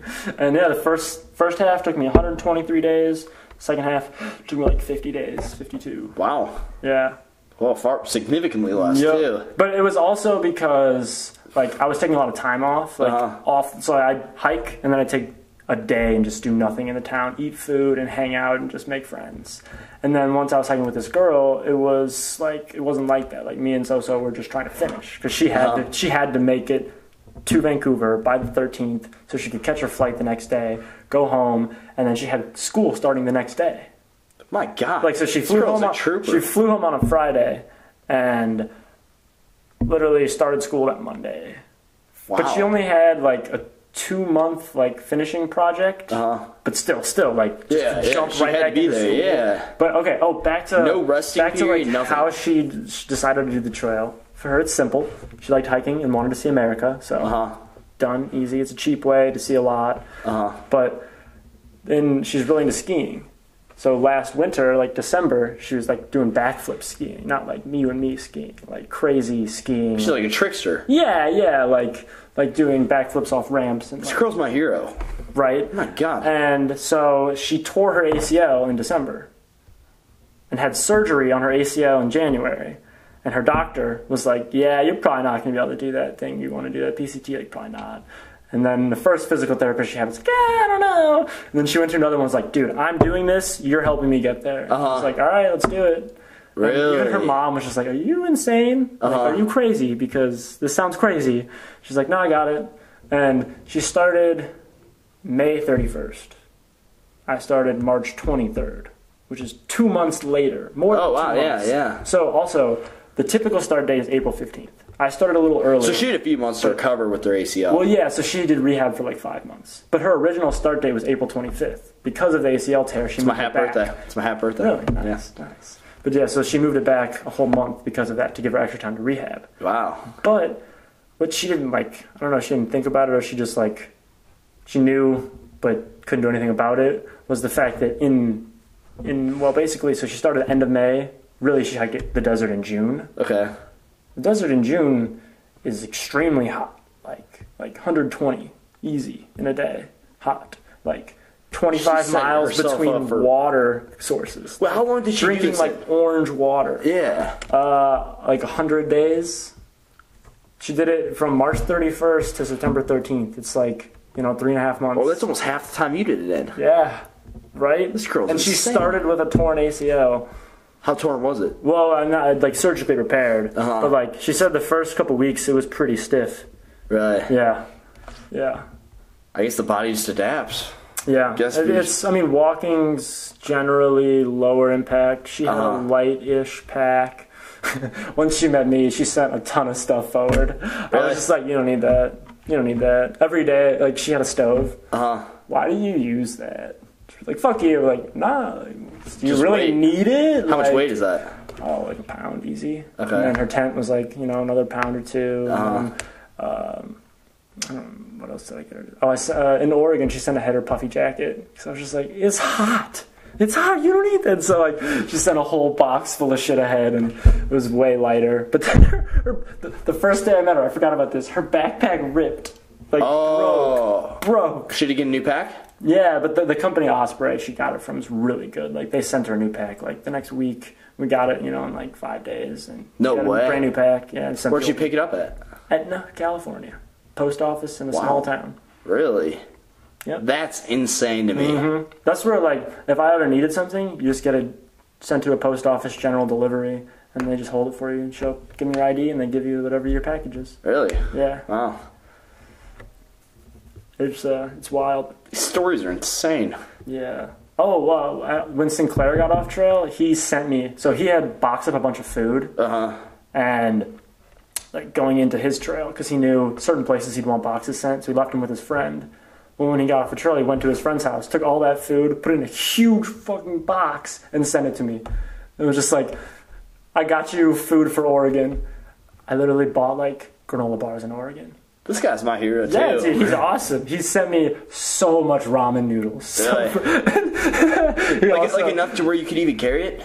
Like, could you even carry all that? No, so what we did is we took all that he gave us and put it in our backpack so we could fit for the next, like, stretch. And then we sent one box to this place and one box to this place. And then, like, we just picked it up on the way. You said checkpoints. Yeah. And so we didn't... That's how we got through Oregon so quickly.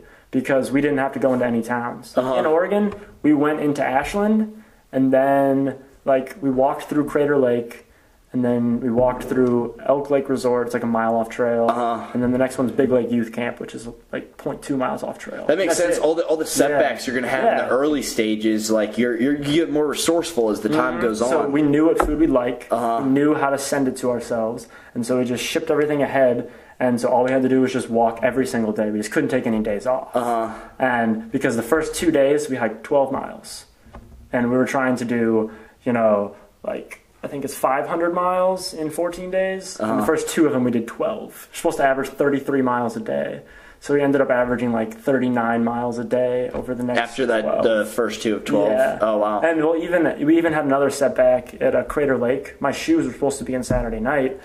And they're like, okay, they'll be here Sunday morning, I guess Friday night, and Saturday morning at 10. Well, they didn't show up till like 2:30. Oh, wow. So we only did 9 miles that day. So we're just like, oh my God. So that sucks. All these days we did actually skip a little bit of mileage for these parts. From Crater Lake, there's like a 3-mile trail to the rim, and someone's mom was going there. So we were just like, yeah, we'll just hop a ride with you. And like, so we missed. Who cares? Right. So we missed like 5 miles. You catch a break sometimes. You catch a break. Who cares? Right, and that was our aspect. We're hiking as hard as we can, and if people are gonna like help a little bit, like we're not like jumping ahead. We're just like skipping a little section that doesn't really matter. And but I mean, like there's a lot of purists out there, and for good reason. Like some of them, they do this thing called continuous footpath. Those guys are intense because what that means is your feet have to walk every inch all the way from Mexico to Canada. So like, if there's a trail closure, I get off the trail, I stick my thumb out, and I get a ride to where the trail opens back up. Those people get off the trail and walk the road and walk back to the trail. I see their point. It's a pride thing at that point. Yeah, no, right? see, and then it's just a different trip. My trip was a vacation. Their trip is a like sport. I'm going to physically walk from Mexico to Canada. And that's its own thing. But that's really cool too. And I mean, you pretty much did. Yeah, I see exactly. And like, but my thing wasn't, I didn't set out to walk from Mexico to Canada. I set out to do the Pacific Crest Trail. And that's what I feel like I did. Because like, the Pacific Crest Trail has trail closures for fires. And like, that's just the nature of the trail. And sometimes they're longer than the trail. And sometimes you catch a break and there's a boat and you can skip 10 miles. I like your approach because it's more of an art. Yeah, it's just like... In my perspective, it's also more of just like I said, I did it for vacation. I was out there to have fun.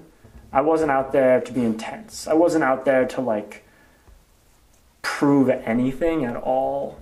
It was just, I mean, I did. I wanted to like see how I could do compared to other people who are crazy. And like, it blew my mind when someone told me that more people hike Everest than the PCT. More people have completed like touching the top of Everest than have walked from Mexico to Canada. Really? Right? Do more people go to like per year? Oh, for sure. Because Everest is just like the rich people playground now. You know, so it's... I didn't know that. There are like, I think 8,000 people have done it. And before this year on the PCT, it was like 5,000. I bet you it's like 6.5 now. Because I bet it. Oh, so the PCT will probably pass. Oh, yeah. Because, well, the PCT in the last 5 years has gotten super popular. Because 4 years ago, a movie called Wild came out with Reese Witherspoon. Yeah, and so that increased the percentage of girls on the trail significantly. Praise the Lord, Reese Witherspoon, you're my hero. Oh, yeah. Because it was almost 50-50. It was awesome. Really? I had like expected going out there that there would not be a whole lot of girls on the trail. And I was just like, that's fine. It's cool. And then I got out there and I was just like, you're probably getting like the girls that are at least I like this type of female. Girls. Yeah, like badass chicks. Like I like girls that but I mean, it's just are almost like dudes. stubbornly independent. Like this girl I'm interested in right now. She's like stubbornly independent. And I mean, there are pros and cons to that, but like, I'm definitely drawn to that type of personality type. I feel that. I am an independent woman. Definitely. So was definitely like that. Really? Oh yeah, very. That's why like she didn't want to like send her tent ahead, or like because she was like, no, I'm doing this on my own, my way. And then like I would slowly just eat away at that. I'm like, no, it's fine, just send it ahead. Like and like so I had a 2-person tent because I started with my aunt.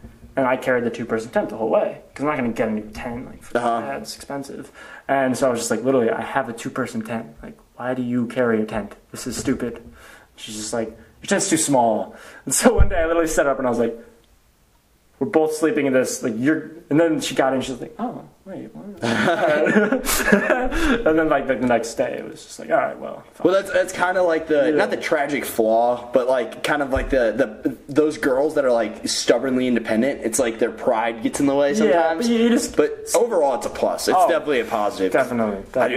I don't really have much interest in like super dependent girls. Like the ones who are like, I'm not the 50s. I'm just gonna be hot. Yeah, I'm just gonna be hot and wait until I get a rich man. Yeah, we'll say it's not the 50s. Someone with like ambitions of their own, because like I feel like if someone doesn't have ambitions, what do you talk to them about? Good point. You know what I mean? Like that's what I spend most of my time thinking about. Is like what I want to do, and like how I want to spend my time. And just meet someone who would just be like, yeah, I just like sitting around, and my ideal guy will let me do that forever, so I don't have to have a job.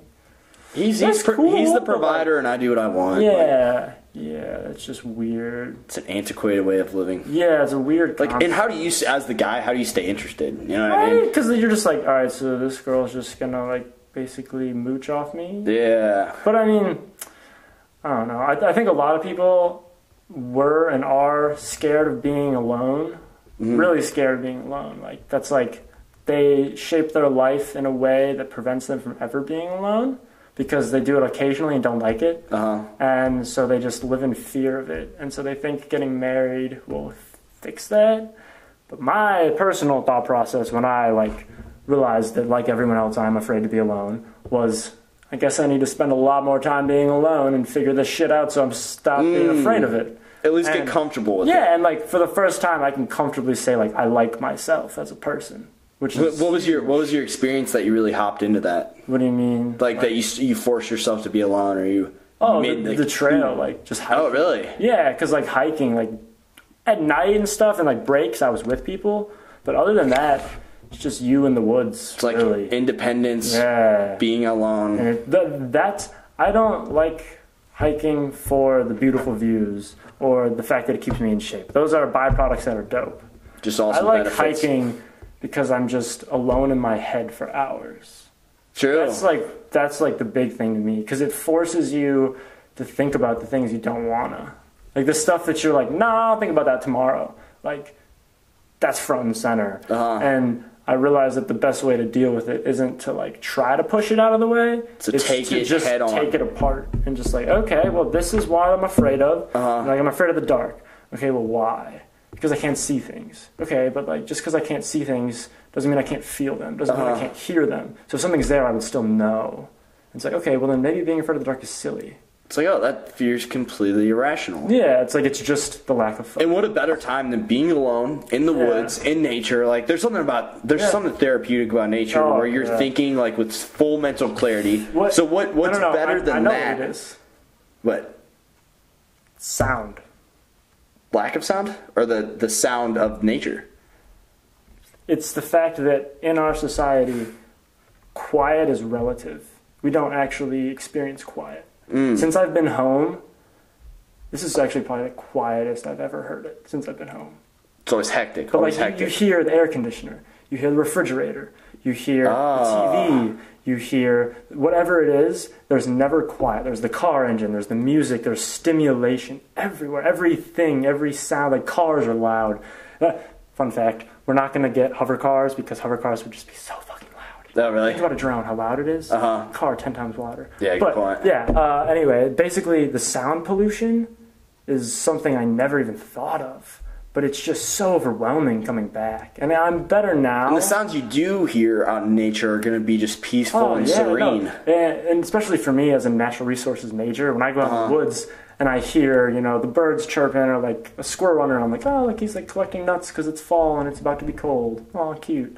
And like, you appreciate the sound. Yeah. And other than that, it's quiet. You know, you hear the wind whistling through, you hear the animals, but they're just doing their thing. And like, just other the than that, ebb and flow of life, of the natural world. And so you actually hear your brain. And one of the things I've realized is... Like, what do you mean your brain? Like your inner voice? Well, so, kind of. How I see it now is that, like, you know how sometimes you just have random shit pop in your brain? Mm-hmm. Like, the best way to describe it is I can now associate that that random shit isn't me. Dude, this is like a form of meditation you're referring to. Yeah. Oh, this for is some sure. mindfulness shit.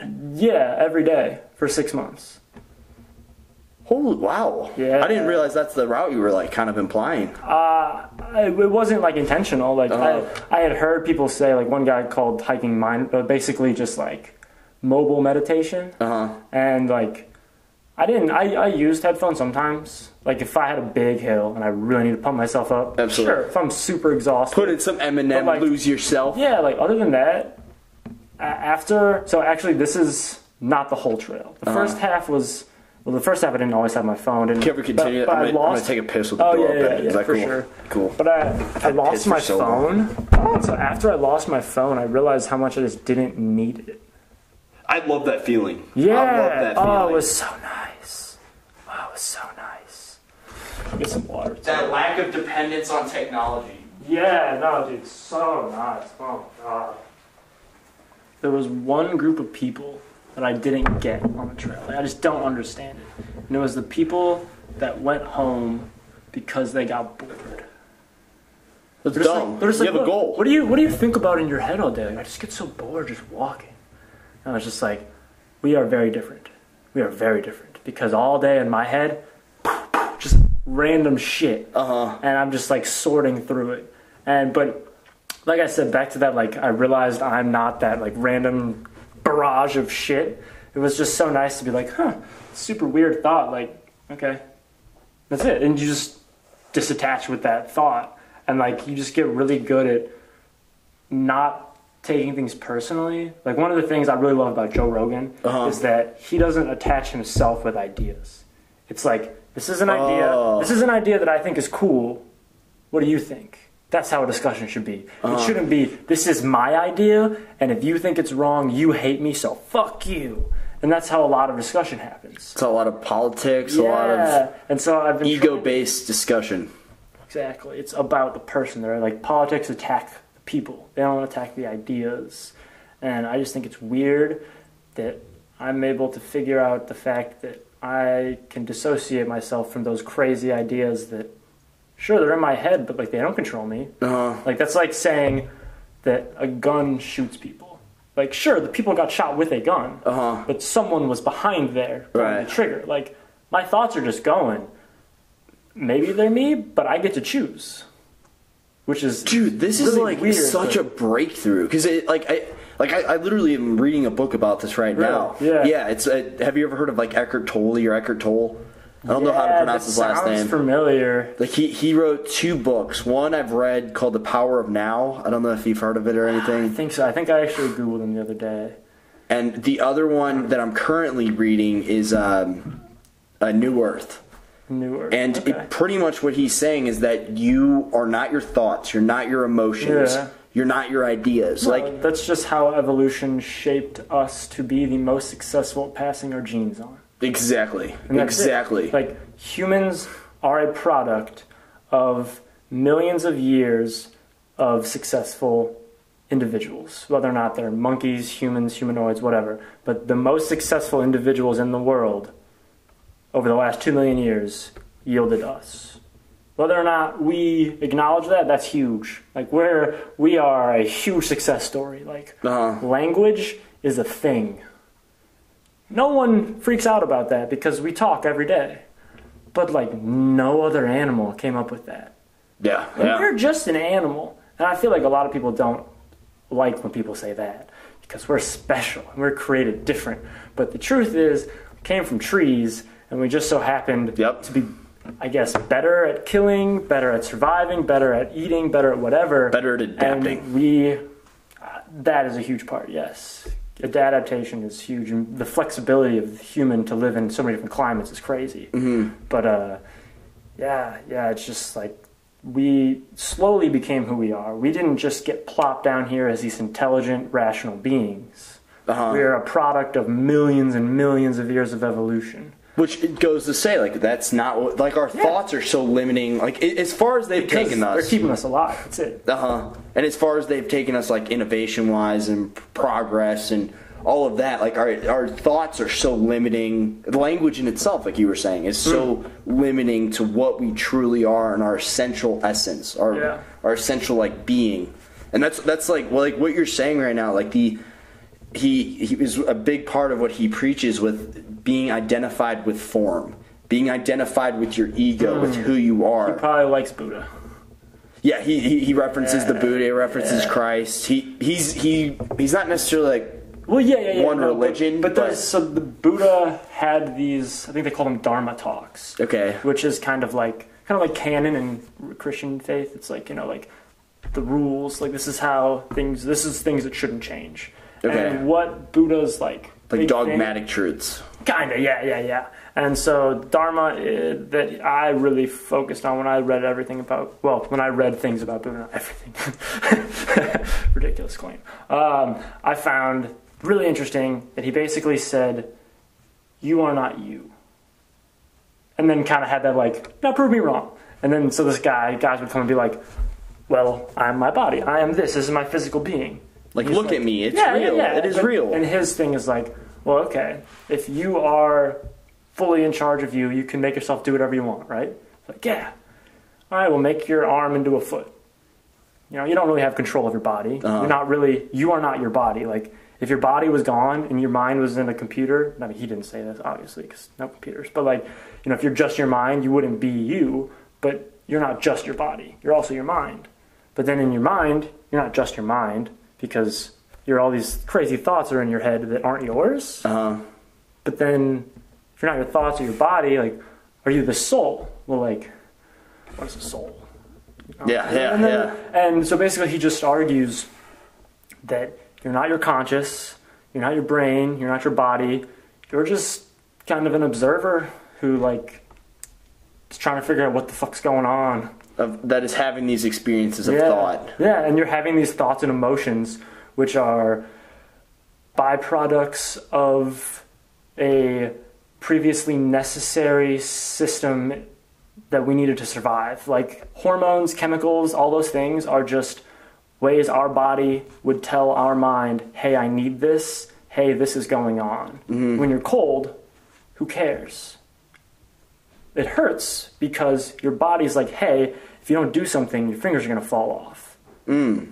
But, like, if you know that it's not that cold or you're going to get frostbite, and you can just ignore the fact that your hands are cold, nothing happens. You're just cold. It's just a sensory thing. It's just a sense. It's not like, I'm cold, I'm going to die.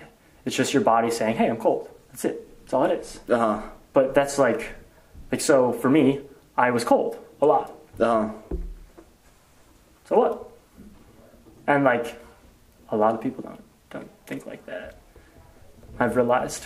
Like their reaction to the cold is so people don't realize that I see the world as like everything that I think and see and hear and smell is my body trying to interpret the world around me. And everything we've built, houses, we feel them because we know how our senses work. We see them because we know we see in the visible light spectrum. What if we painted this in infrared colored paint? What would it look like? I have no idea. I don't know. Because our brains wouldn't be able to interpret it. Yeah, we couldn't see it, but it would still be there. And so one of the like trippiest things ever to me is the fact that it's possible that there's like, say 30 different senses, like electromagnetic waves, all these other things.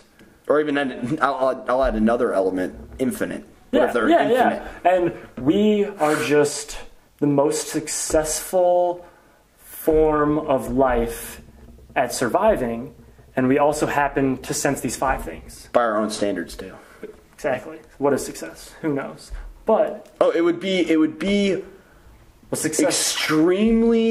extremely arrogant to think that we've inherited all of the senses. Yeah. That we're able to interpret this reality 100% as the absolute truth of what it is. But you're right. Like we're limited with our 5 senses. Therefore, our interpretation of reality is limited. Therefore, it's distorted. Does Toll talk at all about the default system? No, okay. I'm not familiar. It's kind of like, you know how I was saying your brain will spit thoughts at you? They call your default system. So whenever you're just sitting at your desk, whatever, sitting in class, and you zone out, that's your default system kind of taking over. And it's just like... Referring to your unconscious part of your brain, or what do you mean by default? It's a very complex thing. The Rational Animal, really recommend the book. Basically, what it is talking about this theory in evolutionary psychology right now that is claiming that the human brain developed compartmentalized subselves, is what they call it. Okay. And so basically, this portion of my brain work whenever I see something that triggers an idea of disease. So if I see someone cough and like they have a sore, so they're sick, I don't want to be around that person. We're all disgusted by pus and pull and all those things. That's why people watch those videos, because like we're disgusted, but we're interested, because why do we care? But it's because that part of your brain, they're suggesting, takes over and says, stay away from that, stay safe.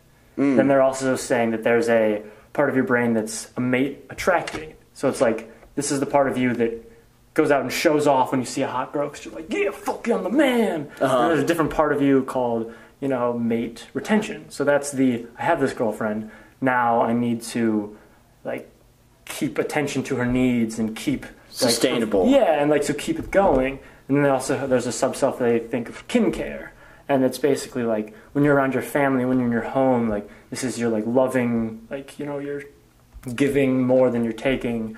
And versus there's, like, an acquaintanceship sub-self, which is, like, kind of trying to help your, like, status in society. And so it's not quite as giving, because it's like when it gives a little, it wants a little back. With family, you're like, I'll give whatever, I don't care, it's fine. You don't count.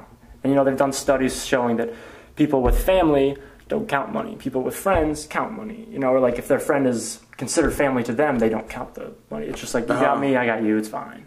And like, so they suggest 7 sub-selves, I don't remember exactly. But then besides those 7, you have the default system, which is just like I'm going through my day, I don't want to think, I don't want to spend energy, this is, I'm just blah, blah, blah. But then this sounds synonymous with like the unconscious, like kind of. Yes, it's subconscious. Almost like just habits. You're just following your habits. You're You're not really fully present.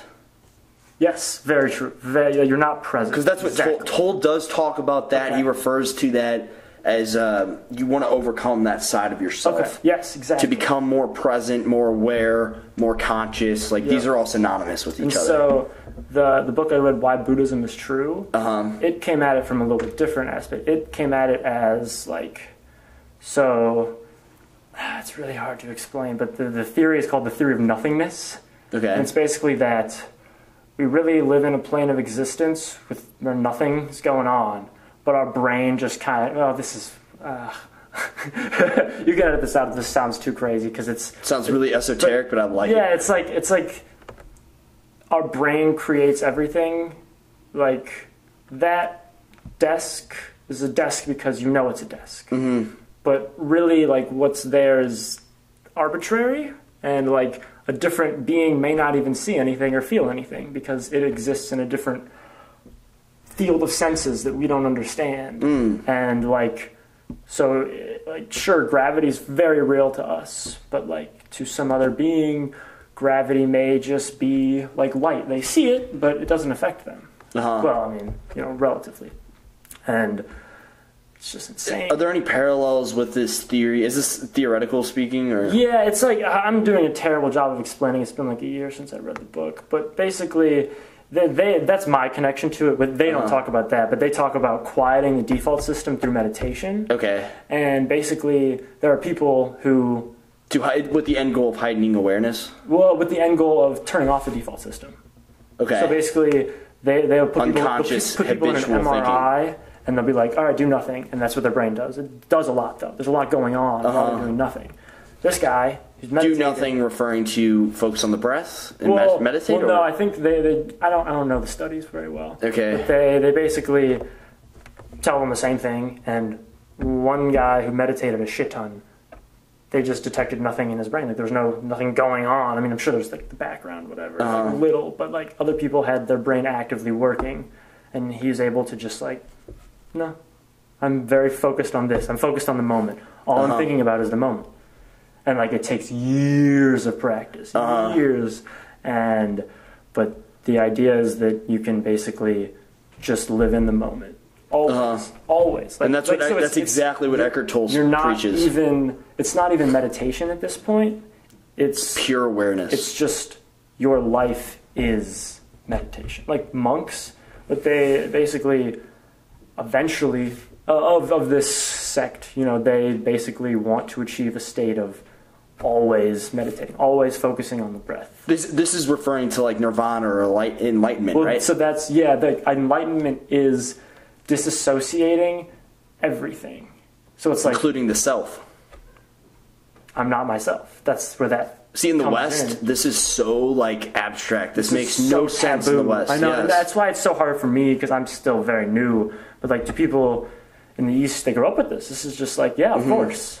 And to us, we're like, what? Yeah. And they're all just like, oh, you. But then there's some things I'm sure they don't understand about us. Like, like one thing I heard someone ask a guy, like, you guys eat dog. That's weird. And he's like, you guys put your elderly parents in a retirement home. That's weird. And he was just like... Where they have orgies, by the way.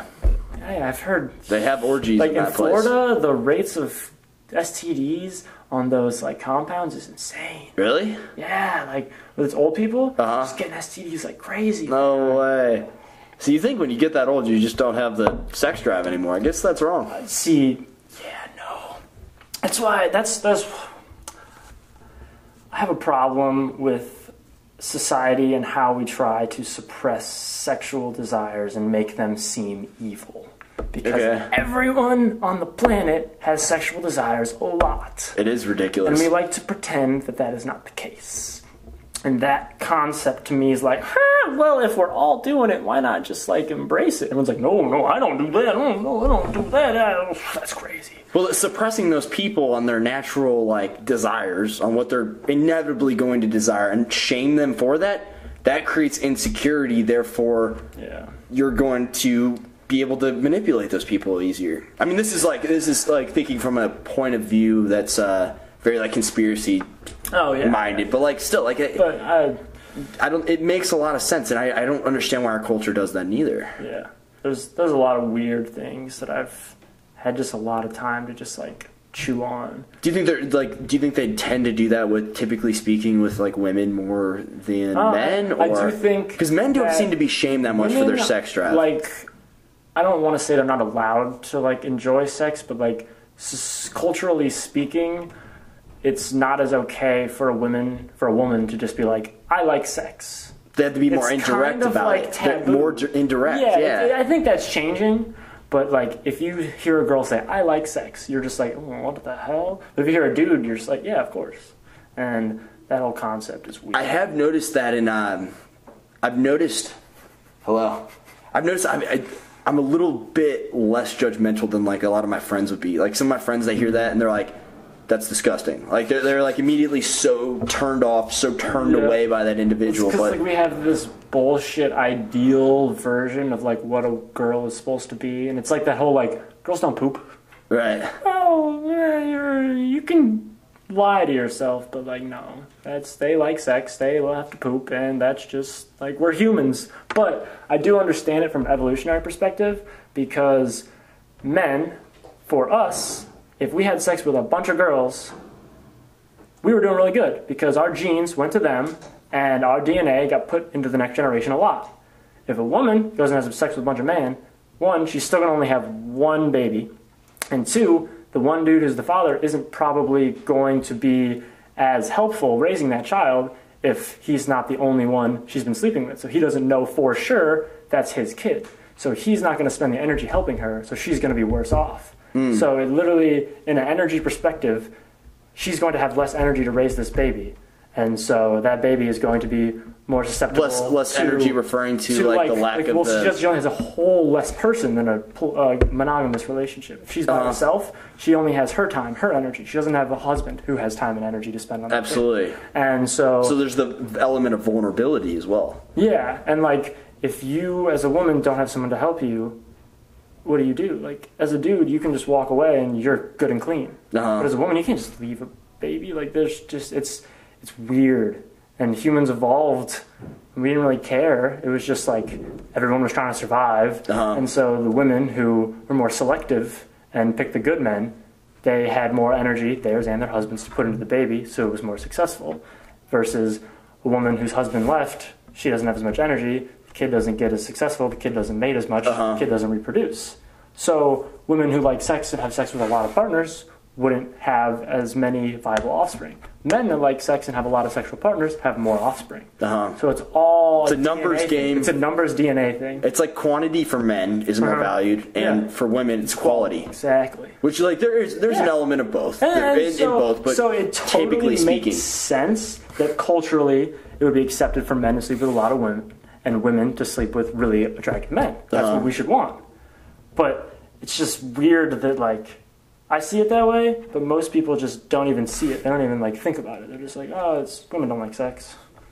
No, I've started to take this approach more because I used to kind of view it with that paradigm as well. Like women just don't like to fuck as much as guys do. It's like no, they enjoy it a lot as well. They enjoy it a lot. I mean, that's like once they have that security, they just have different needs met. Exactly. And it is interesting to think too, because like I've heard this is all very like generalized, because like some women are not like this and some men are not like this. Absolutely. Stereotypically speaking. Yeah. Absolutely. And that's worth clarifying. 2018, we got to throw that out there. Yeah. Worth clarifying.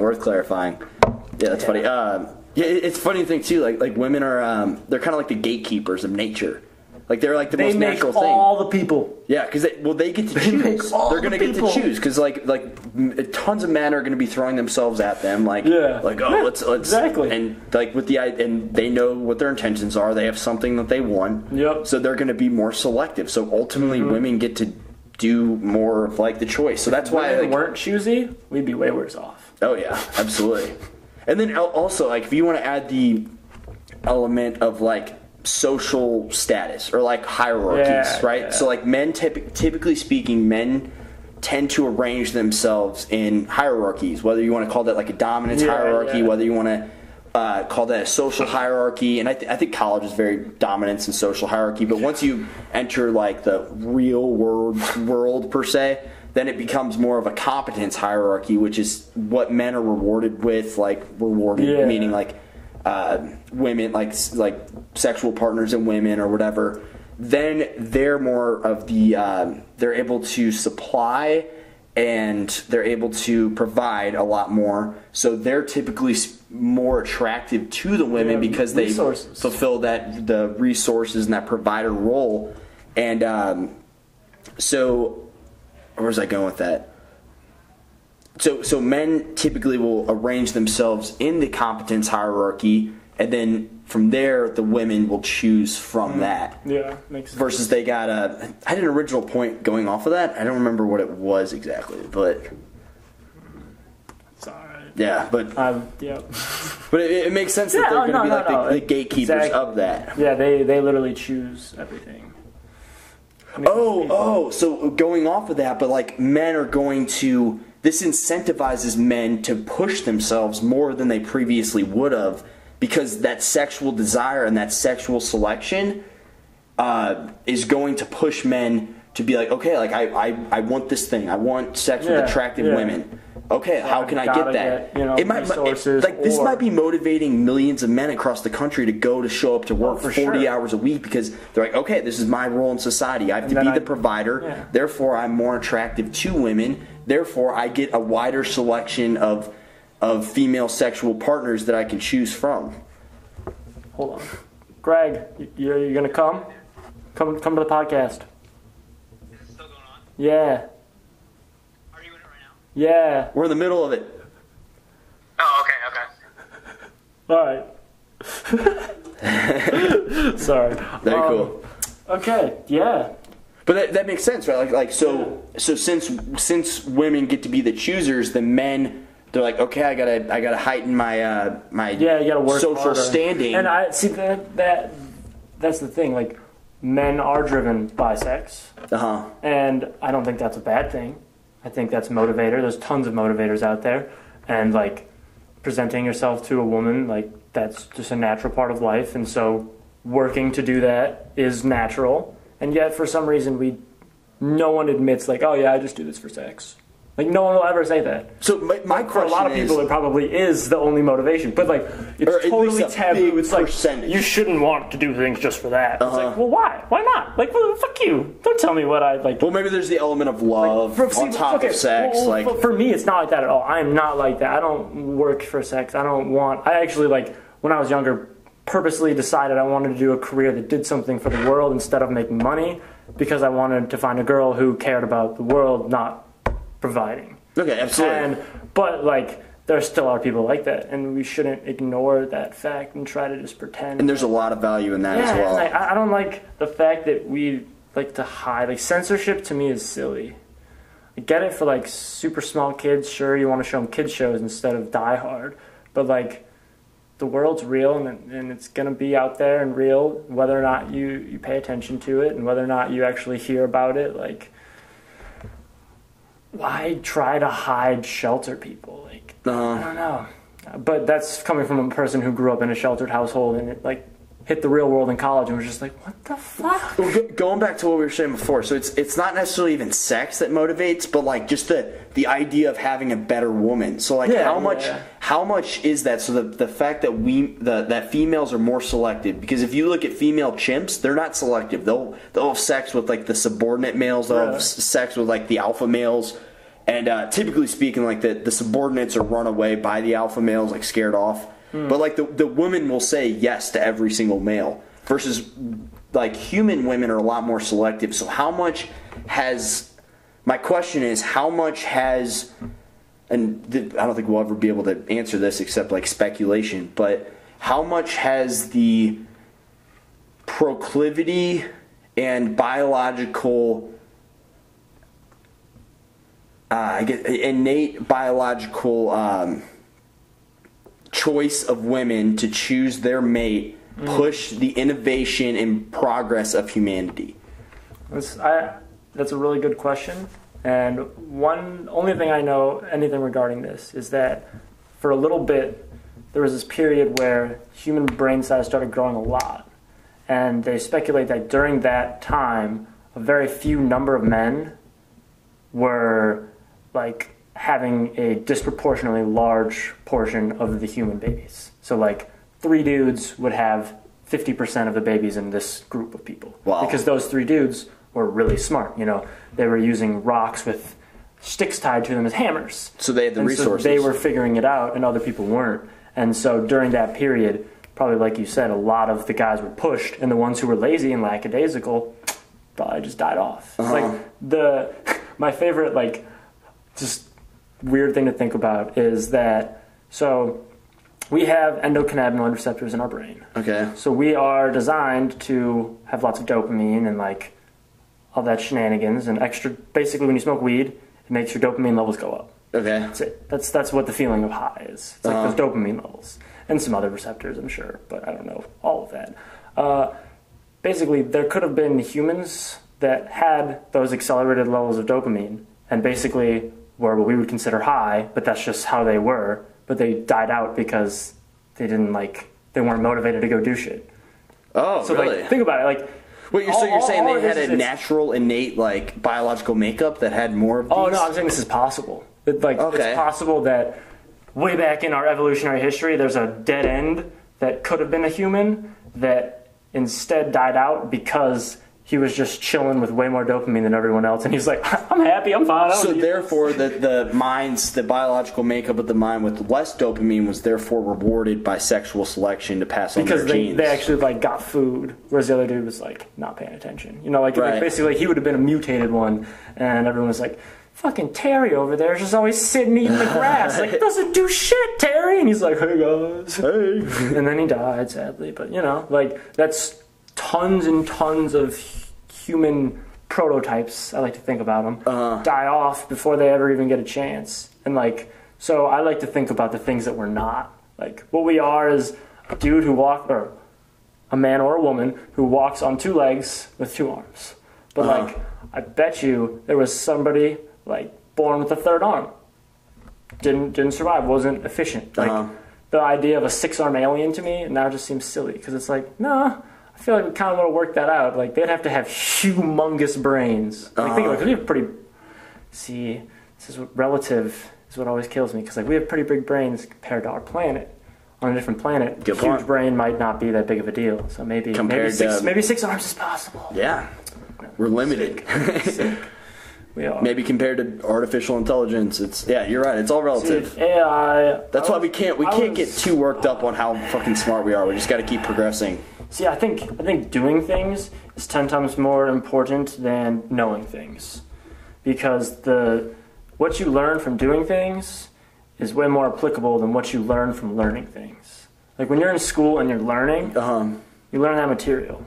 Maybe you learn a few tips to learn better. Sure, maybe. But, like, when you do something and you have to make your own thing, whatever it is, if it's a website, if it's a publication. And you learn how to troubleshoot, too. From the ground up, you're dealing with problems, because when you're making your own thing, everything goes wrong. Inevitably. And Murphy's Law, anything that can will go wrong. So if you do something enough, you'll just know how to deal with all the things that can go wrong because you've had to deal with them. Absolutely. And I think that's a huge piece that our culture doesn't teach kids, is that they didn't teach me growing up. Everyone says, it's all about the extracurriculars. Sure, they say that, but nobody tells you why.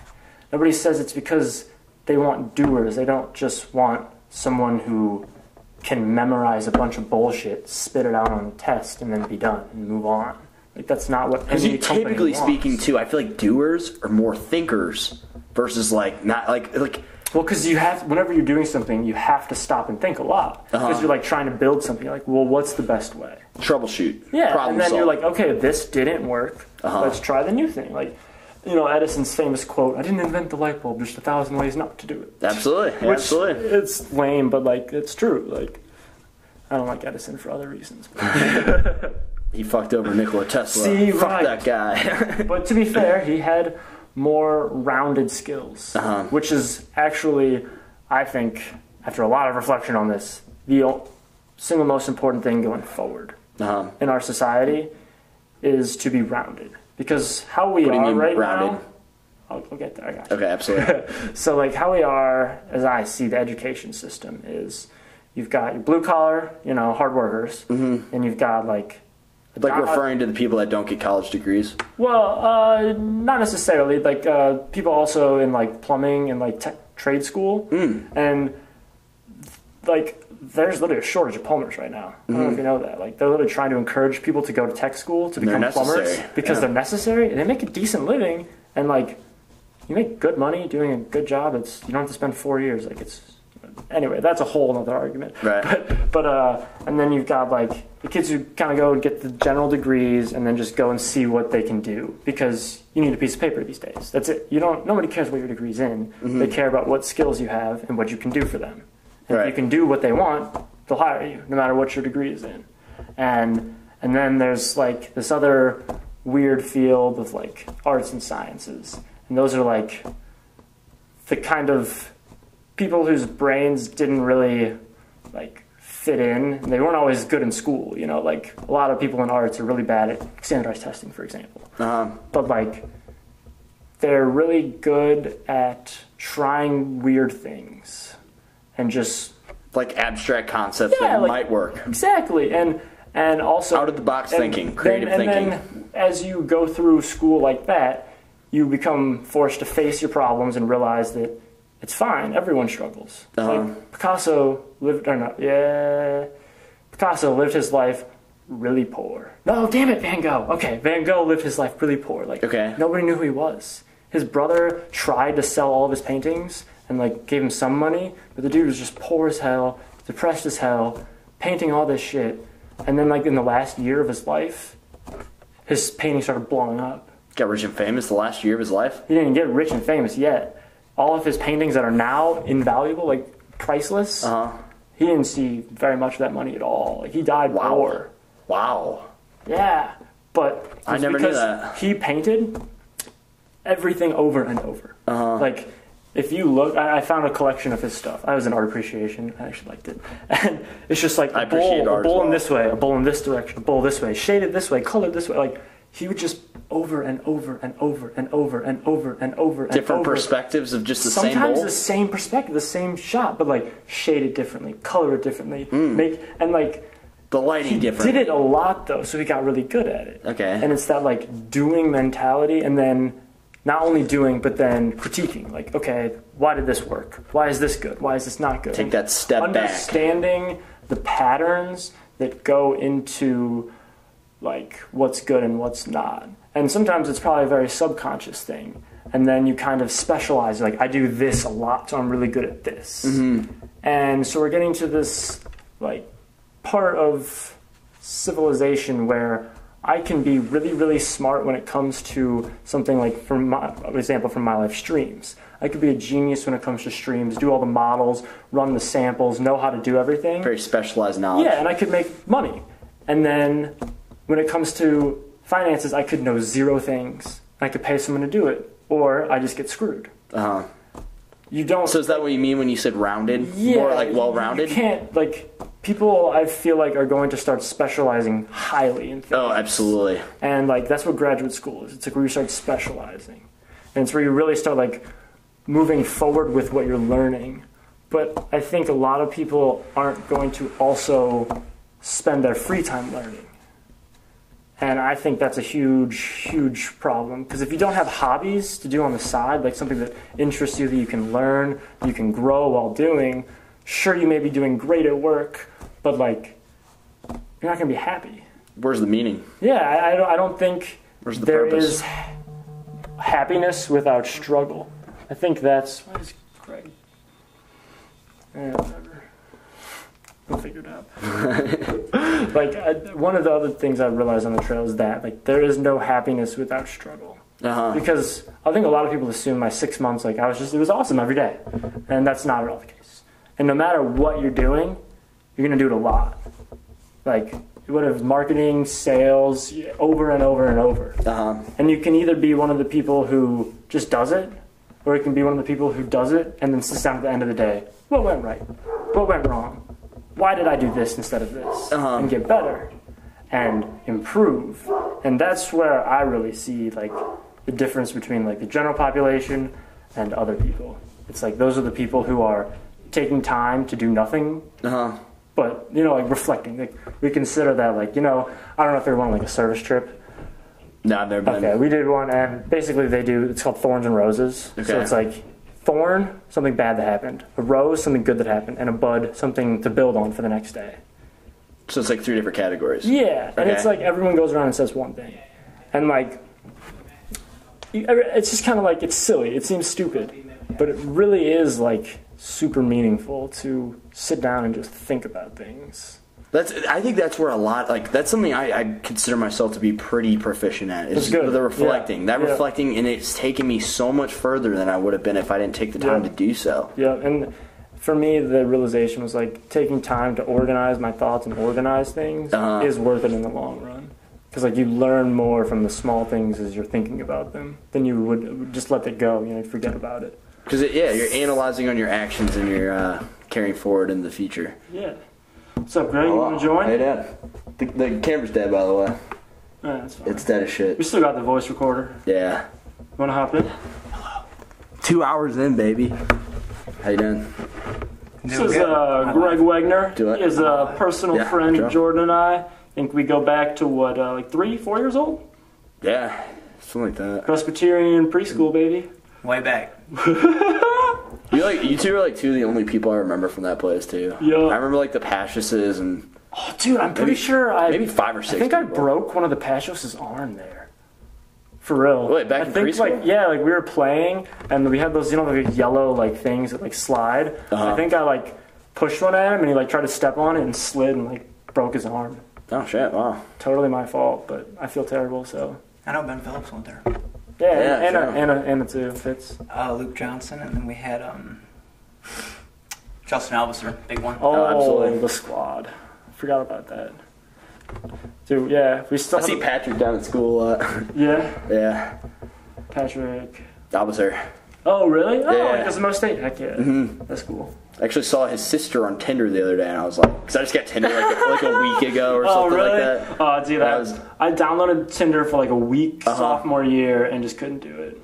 I didn't think I'd like it. I actually do enjoy it. I like it. It's fun. Like I've done it in like a group setting where like someone will pull up theirs and we'll just like sit around and just joke and like drink and like left, right, But like personal use, nah. Get the big screen.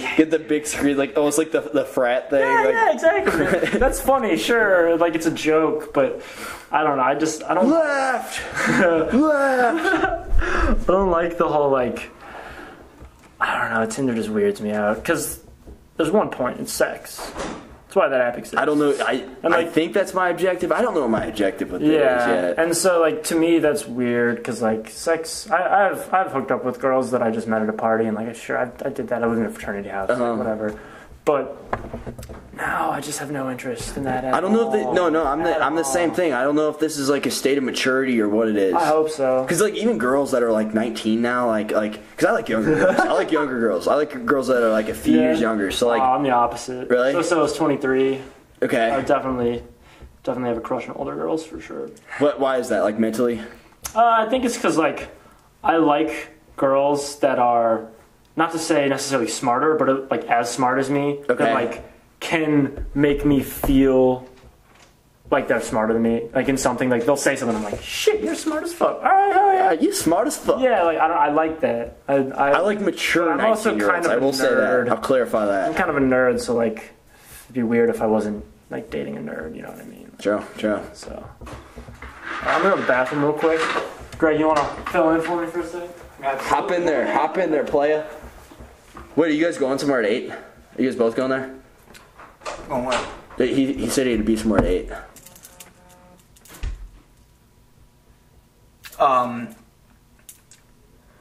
No, my mom made soup, then I'm gonna go home and eat. Sounds dank. I just came back from the gym. It was chest day. There you go. Yeah, I didn't do so hot. I haven't been doing so hot because I haven't been doing so hot on going to the gym. Okay. All adds up. But you do your push-ups? I did 3 sets of 10 push-ups, absolutely. Okay, hell yeah. I like to end with that. Really helps my overall physique. We were talking about your girlfriend upstairs. They were saying that she yelled at you or something. Yes, we have. We've had our struggles. Still dating 11 months strong. Oh, fucking right. Mm-hmm. Coming up on a year. We are, and that's January 1st. We're going to be going to St. Louis, Missouri. No, it's on the 1st of the year. Yep. That's I like that because that's easier to remember. So is my ex-girlfriend. Wait, no way? Yep. Caitlin? Really? Did you do that on purpose? Like, did it just like happen to kind of work out that way? You're like, I'll just do that. No, I think I get sad in December and need a girlfriend. I have noticed that's the best explanation. Of like the girls I've dated, most of them, with the exception of Carol, 'cause I liked her, but like most of them were like around November started dating. By the end of February, no dice. Every time, like it's super weird. It's got to be seasonal depression or like you get these like feelings of like, oh shit, I'm gonna be inside a lot. I guess I better have somebody to hang out with. Yeah, exactly. I know a lot of girls, they like the summer boyfriends. You know what I'm talking about? They're like, oh, summer's the best. Like some people, they have the opposite. They're like, oh, the best time to be single, summer. And then other people are like, best time to have a boyfriend or girlfriend, summer. But I guess you guys are saying it's in the winter. I'm a dumbass. I don't have to be anywhere until 9:30. Yeah. Oh, fucking right. Dude, I'm down to do this for a little bit. I don't care. Yeah, I don't know. I for feel sure. like summer's, more prone for relationship breakups because they're in, more Summer summer friends don't gear. stick around. More booty. Provocative, yeah, that's what I'd say. And, you can't trust them all, but you can trust some. So hopefully find the right one, right? Absolutely. It is a hard question. And we're at the time in our lives where everyone is asking, one, what are you going to do with your life? True. And two, if you don't love her and want to marry her, why are you dating her? Or is she good enough? Dude, That's another question. One, those questions are all bullshit because, how many people when they met their wife were like, that's the one, I'm marrying this one forever. I feel like a lot of people claim that shit. You know what I mean? Like they're like, I think yeah, the moment I met them. Story. I think they tell themselves that story to convince themselves. But I don't know. Who really knows? And also when people ask, "What are you gonna do with your life?" I just feel like they're Who really dick. knows? Right? I'm always just like, "Yo, what did you do with your life?" And life's what happens while you're sitting around busy making plans. To me, it's hard. While you're living in the moment. Dude, did you watch Joe Rogan's new stand-up? I got halfway Strange through Times. it, roughly, Yeah. or something like that. There's a bit that he does on guys being 17 to 21 and just how everyone's asking, what the fuck you doing with your life? And I didn't make it to that part. Oh man, I don't know, I'm just trying to this guy's over here getting a full job, he knows what he's doing, and realistically that kid's just I don't know what I'm doing, I got accepted to this job, so I took it. And everyone has this idea in their head that everyone else has a plan, everyone else has this figured out. Realistically, we're all just walking around confused as hell trying to figure it out every day. Yeah. And I don't understand why people think everyone has to have a plan. For some people, I'm sure having a 5-year plan is necessary. Do you think it's because some people, there's a subsection of people that want to come off as confident about the future and the uncertainty that's going to happen? Yeah. So they're oh, I got it all figured out. So then it makes the people that are yo, I don't know what the fuck's going on, be yeah, I have it all figured out too. I'm gonna do this. Yeah, people are afraid to be wrong, and so they just make up what they think is right. You're totally right though. I keep getting asked because I'm graduating are you guys? You're graduating? Are you graduated yet? December 2018. Yeah. Oh, so you're almost done. Yep. No way. Good for When do you graduate? So I'm a year after Greg. Okay. So yeah, exactly. So you got a little bit more time. So you're still. And people are probably asking you guys especially you're. Oh, dude, I am graduated. People are now oh, so what are you doing with your life? I'm just well, And I'm working. Know what the fuck I'm gonna do. I'm working for the lab. I'm hoping I'll do a master's there, but after that, I don't even know. I'm writing grants, and they all want to know your career goals. And I'm just saying what they want to hear. I don't know. I'm just trying to do something to help and enjoy it. And it's so hard to find because people don't give a shit about that anymore. No girls can be oh my god, that's so awesome. You help people, but you don't make any money. I love you. No. Yeah, but I feel the money could follow. I feel at this point, definitely. But my problem is it's just weird to me that when you don't have money, typically don't have girls. But then all of a sudden, if you work really hard and get money, then you can have girls. But do you want those girls that didn't want you? That's a good point. I don't know. To me, it's just it's such a cycle of just shit. There's comfort in this thought. So I said I was do you know who Jordan Peterson is by chance? Mm-mm. All right, so I was telling you about Jordan. Which you said you were kind of familiar with. Yeah, I've watched his podcast. So he said that they did a study on women, and apparently women will overwhelmingly choose guys that are able to climb the social hierarchy, like we were saying before, in comparison to guys with wealth. But the wealth they use as an indicator of their ability to climb that social hierarchy or competence hierarchy, whatever it is. So you're saying dependent on what family you're born from and sociology you're brought up in, because you come from parents who raise the child that becomes more prone to getting girls because he's more prone to climbing up that hierarchy, like you were saying. Mm-hmm. So therefore, is there an advantage to individual families and how they raise their child. I think girls would consider that. Like after if they saw like oh, he comes from a good family, like I think that's a huge advantage that if you're like coming from like nothing. Even more than that, I think it's there's like security in that what for the sure. family gets you. Because like, so me, I came back from my trip and didn't have like immediate plans. Unless you're like an entitled prick. Yeah, but like, so I didn't have any real plans, and my parents were okay with that. I sat on the couch for like a week, and then started like talking to my lab and getting my job back. But like, if someone who didn't have a family like mine, when they came back, they're like, I don't have plans. Their parents were like, well, fucking get a job and go get an apartment and just throw you out there. And like that, I saw that with a lot of my friends. They're like, yeah, I have to get an apartment, do all this shit. And like, I'm so lucky that I have the family I do, because it allows me free time. That's more a good than most point. other people. It allows me all these things. Like, the fact that I did this trip was because I had the security of knowing, like, worst case scenario, my parents will help me out. Like, I'm going to try, but like, worst case scenario, I'm good. Like, a lot of people grow up where if they fuck up, that's it. Yeah, that's a good point. Like, Going off of Gregg's totally point. hard. It's Because then at that point, you also, like we were saying earlier with the reflecting, then you have that security, so these like fundamental needs are kind of met, so then you're like, it okay, reduces stress, like all those things. yeah, and then like, you're able to take the time to reflect, you take the time to like grow or learn or read or whatever. Exactly. Like, I've been reading so much since I got back because I've had free time, and like I know going forward, free time is very hot commodity. True. Don't get much of it. Time is almost as valuable as money to me. And like in our age, I think the best move is to invest in learning in yourself. That's like the exact mentality I'm taking. Yep. And I mean, it's the long road because it's not as fun. Like, you don't get to, skip out on things. You don't get to like go and get turned every weekend. But like in the long run, I think it's so much more worth it. Because like, I don't know, I just see it as like, there's the early birds who peak in high school and college and like get all the girls, but then it's hard to sustain that. Whereas if you just grow slowly and steadily, it's way easier to sustain, and you'll eventually reach the same heights. Because that's going to have compounding benefits. Yeah, every time you read a book and learn, you're also not watching TV and sitting around, and like you're also not doing stupid shit like not plateauing. Yeah, exactly. I heard a terrifying thought. That is, every bad thing we do is way worse than you think. But also every good thing is way better. But it's like, basically, every time I do something, you guys see it. And so you're like, oh, it's not that bad, he does it.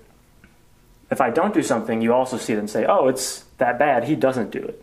So it's like the idea that because of how social humans are and because of how big our networks are, everything you do has way more of an impact than you realize. Even if it's subconscious, even if people aren't actively thinking about it or telling you, like, you really do impact a lot. And I kind of saw it with the trail. Like, if I would cut down through the trail, cut a switchback or whatever, my friends would follow. If I wouldn't, they wouldn't. It's just like, you're not only deciding for yourself, but you are influencing your social group and, like, the people you hang around with, and, like, everything is so much more connected. Because then it's easier to justify things to yourself. Like, everyone else is getting drunk, I'm gonna get drunk. Yeah, true. Yeah. Who wants to get drunk? Let's do it right now. I'm in. That's 3. Friend's doing it. I got to drive home. Even better. Oh, yo, one thing our generation is killing it at. We barely drunk drive. I think Uber's killing it. Oh. Yeah. Well, also, teen pregnancies. Way down. Really? Way down. From like the 20s to now, we're like the lowest ever. And unemployment. Wait, 1920s? Yeah, No to shit. now, we have the fewest teen pregnancies since, No way. Yeah. Oh, yeah, and every ethnicity, too, it's down. Education. Unemployment, lowest it's been since fucking ever. Like, Who do we think, Obama or Trump? last Hillary. year we were still on Obama's fiscal year. No, not last year. What does fiscal mean? So the budget is determined the year after, like, Obama got out in 2016, but 2017 they don't have a budget approved for Trump stuff. Okay. So they still run with Obama stuff, and then Trump implemented his stuff. I only know this because my work is directly funded by the Missouri Department of Natural Resources, who's funded by the EPA, and so we couldn't do our budget till they did their budget. Okay. And so they were like, when I left, I didn't know if I'd have a job when I came back because they were like, yeah, it kind of depends on how the budget goes. And the budget was supposed to be done in like March, but it didn't get done until like May because that's how budgets always go in the government. Everything takes 17 months too long. Yeah, it shouldn't take 8 months to publish a paper, you know? Right? Oh, yeah. To publish anything takes years. What kind of paper? Like through the college? Like a research paper. Yeah. Well, first of all, you have to do like the clinicals, and then you have to work with the results. And you have to actually write the paper, and then you submit it, and then it goes through this rigorous editing process, which takes 8 months ish. Yeah. What's the reasoning? To make sure bullshit science isn't published. Okay. Which is really funny because people who say like, you know, climate scientists don't know what they're talking about just have no idea what kind of rigorous testing they go through to publish a paper. But not to say there aren't bullshit journals, because there are journals that don't really like edit like that and don't take 8 months. But that's not where good science is done. You know Yeah, I would suggest NCBI or PubMed if you're reading any scientific medical stuff. Nature and science are the two big Was ones. that like a certain level of like verification almost? Oh yeah. Yeah, so they're like, in terms of trustworthy, and yep.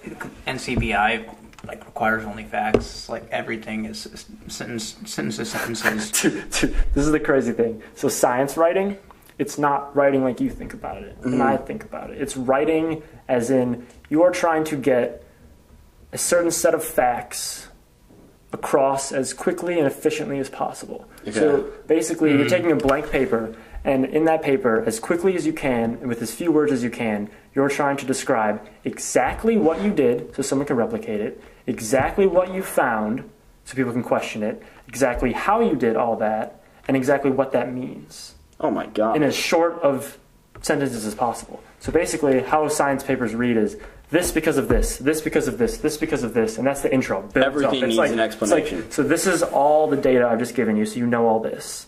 And now in this data, there's this gap right here where we don't know exactly how this chemical interacts with this receptor. And so we looked at that, and then you dive in on that. And then it's like, okay, so we used this process to do this, to this, to this, to this, and then our results indicate this. So it's not good enough to explain something like I just don't know. But these are the results, but we don't know why. Well, you can do that, but so like once you get results, you get to speculate. That's the fun part. The fun part of science, and the reason arts and sciences go so well together, is the creative part. Like the discussion of your paper is like this is what we found, this is what we think it means, this is why we think that's relevant. So the effect. This is why like you should care, and this is like the broader impact going forward that other people should look at this to use forward, kind of, right? Okay. So like the cause might be ambiguous to like the effect. Is that kind of what you're saying? Or? Well, so what I mean is like, or vice versa. So I wrote a paper, an undergrad paper, on basically So my paper was on nutrients released into a wetland, and it was basically my conclusion was that it would be best for managers to cut cattails out of the wetlands before they decomposed in the wetland to reduce nutrients. But what I actually did was I went to a bunch of wetlands across the state, cut down these cattails, chopped them up, put them in a little bin, shook them with water, took that water and analyzed how many nutrients were in it. Some of them I froze, some of them I didn't, as a control in an experiment, and I measured whether or not the control or the experiment had higher results.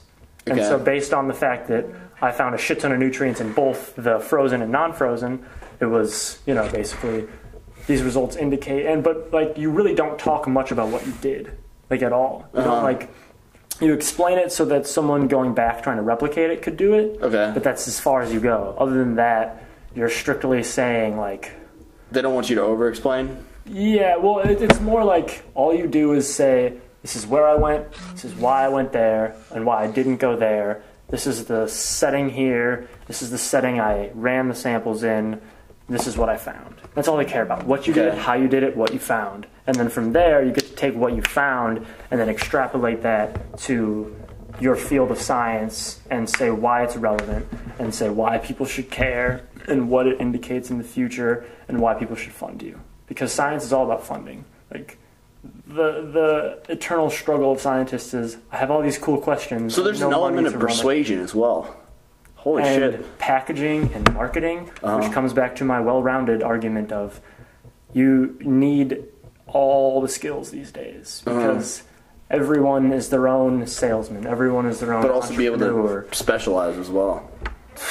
We're being asked so much more than any other generation. Literally, like, we're supposed to be smarter than every other generation of people for the most part. But we also have more resources than ever, so. Exactly. So it's like a fair argument, but like it's also the only argument that gives me hope that when the AIs come about, we're not completely dead.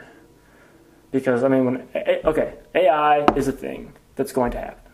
Inevitably. Because right now we're really close, and we've kind of like tried to stop it. But like even if we go really slow... What's AI? Artificial intelligence. So like a computer brain that knows it's a computer brain, and it knows it's different than us, and it can like, you know, like, you've seen the movie I, Robot?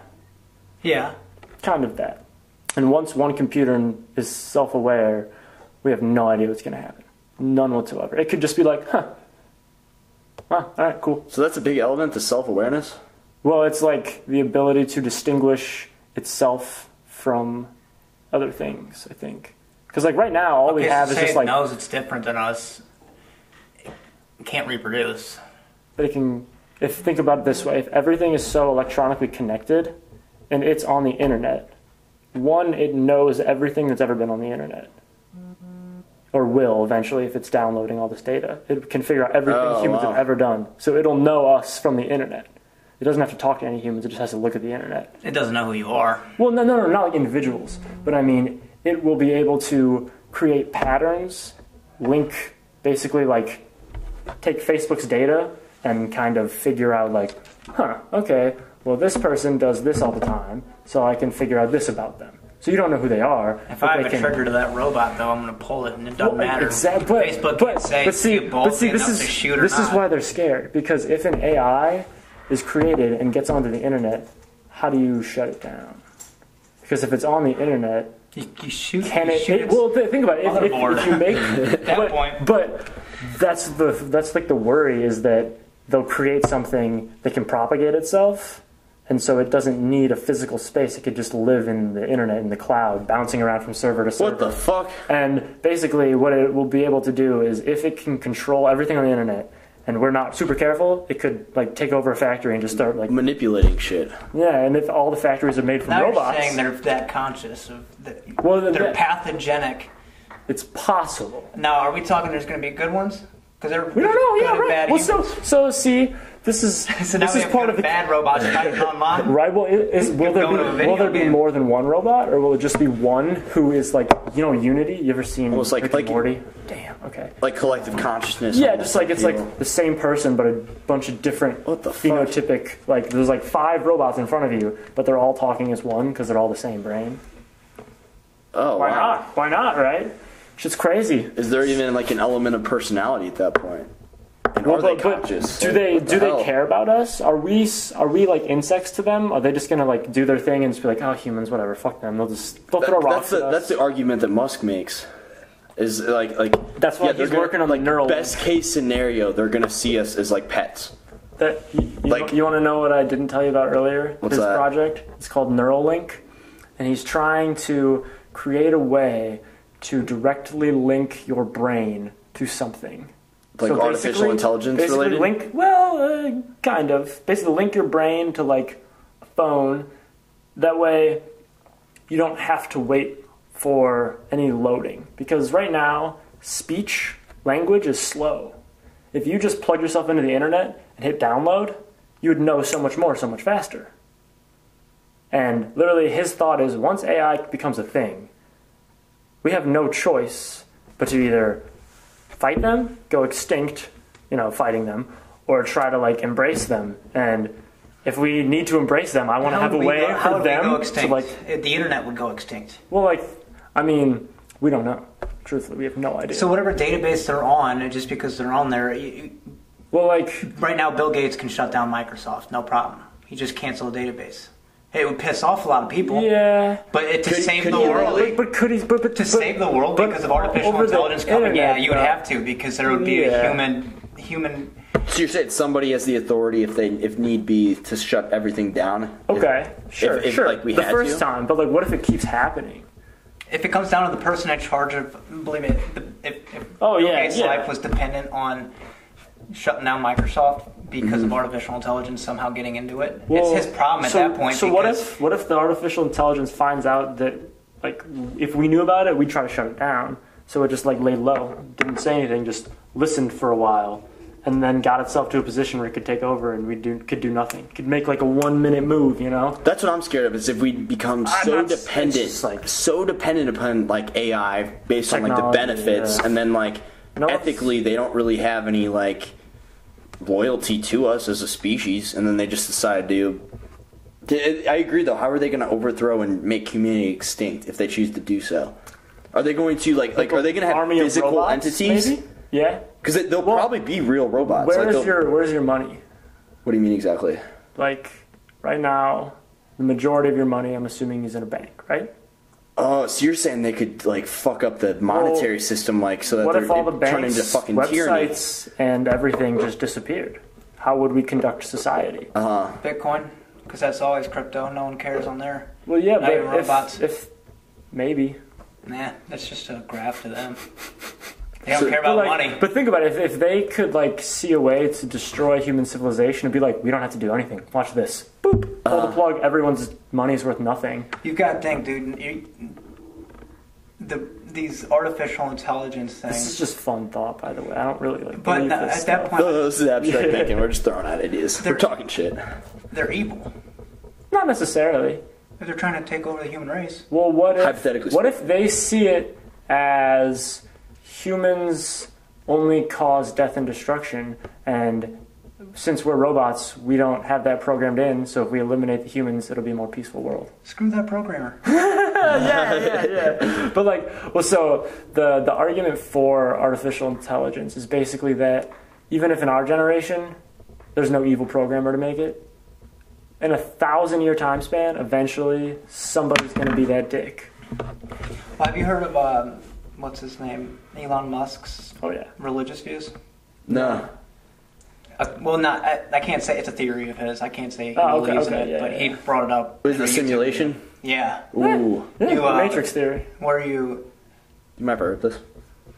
It's out. Oh, okay. It's on Clicking Red, but I would if it wasn't. No, that's cool. He basically said we're going to become so into ourselves with like technology improvements that we're eventually going to come to our virtual self. Oh And my god. That's heaven. So imagine yourself just being virtual. No, you can't feel your movements. Well, You're just all virtual, and that's like. maybe you could feel your movements though. But the whole entire world would be virtual. Everyone. So, excluding somebody makes a robot and some robot kills us, what if we all turn into robots ourselves because technology just gets there? Mm-hmm. And then that's like you beat the game, the world. You beat the world. Basically, what you're So it's you're in a video game yourself. We're all in a video game. What We're you get to our create generation's your own just now real- figuring out technology, and once you figure it, and all of this, You get to live forever. maybe all this dinosaur planes and stuff is just bogusness from the people up there doing this, Lego experiment, or trying to create your own robotic self. And then afterwards, you're so engaged in this like technological mindset that you're. Would it all be happening in your own mind? Yeah, like society just like It would be the Matrix. Like you'd be in a pod, plugged in, and you would just be living in whatever virtual world you wanted to all the time. As your own individual self, or whatever you define as yourself. Well, yeah, would you still have a physical body plugged in somewhere, or would you just be in the cloud?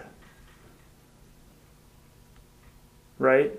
You would just be in this cloud, like heaven. You'd be in a. Yeah, I read a book about this where it's like some people don't like basically virtual reality goes so far that basically you have heaven, which is like you're in the cloud and you get to be whatever you want. You can look like an orb. You can be whatever you want. You can make every day anything you want. You're not like physically alive, but your brain is still there and you're still kicking and talking to people.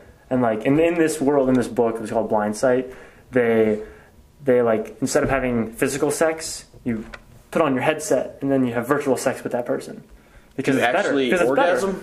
I mean, well, like, think about how engaging video games are now, and like how you can, like, I played Red Dead Redemption 2 for like a week with Jay, and there was one day I played for like 6 hours straight, just glued to it, and I like felt like I was in the game. And that's really a TV with a controller. Think about putting a headset on. Like, when we're adults and we have kids, they're not going to be buying consoles. They're going to be buying headsets with a fucking pad that runs every direction, so they can actually run for that person. They can actually they're actually doing the motions. They're physically there. They feel like they're in that world. Oh, God. And once you get simulations so good that you can't distinguish them from real life, what is to say that simulation isn't another dimension that we just created? So you actually think augmented reality could possibly trump, like the sex in augmented reality could trump our actual, like, real sex? The most scary thing to me right now is that we'll be able to create a virtual reality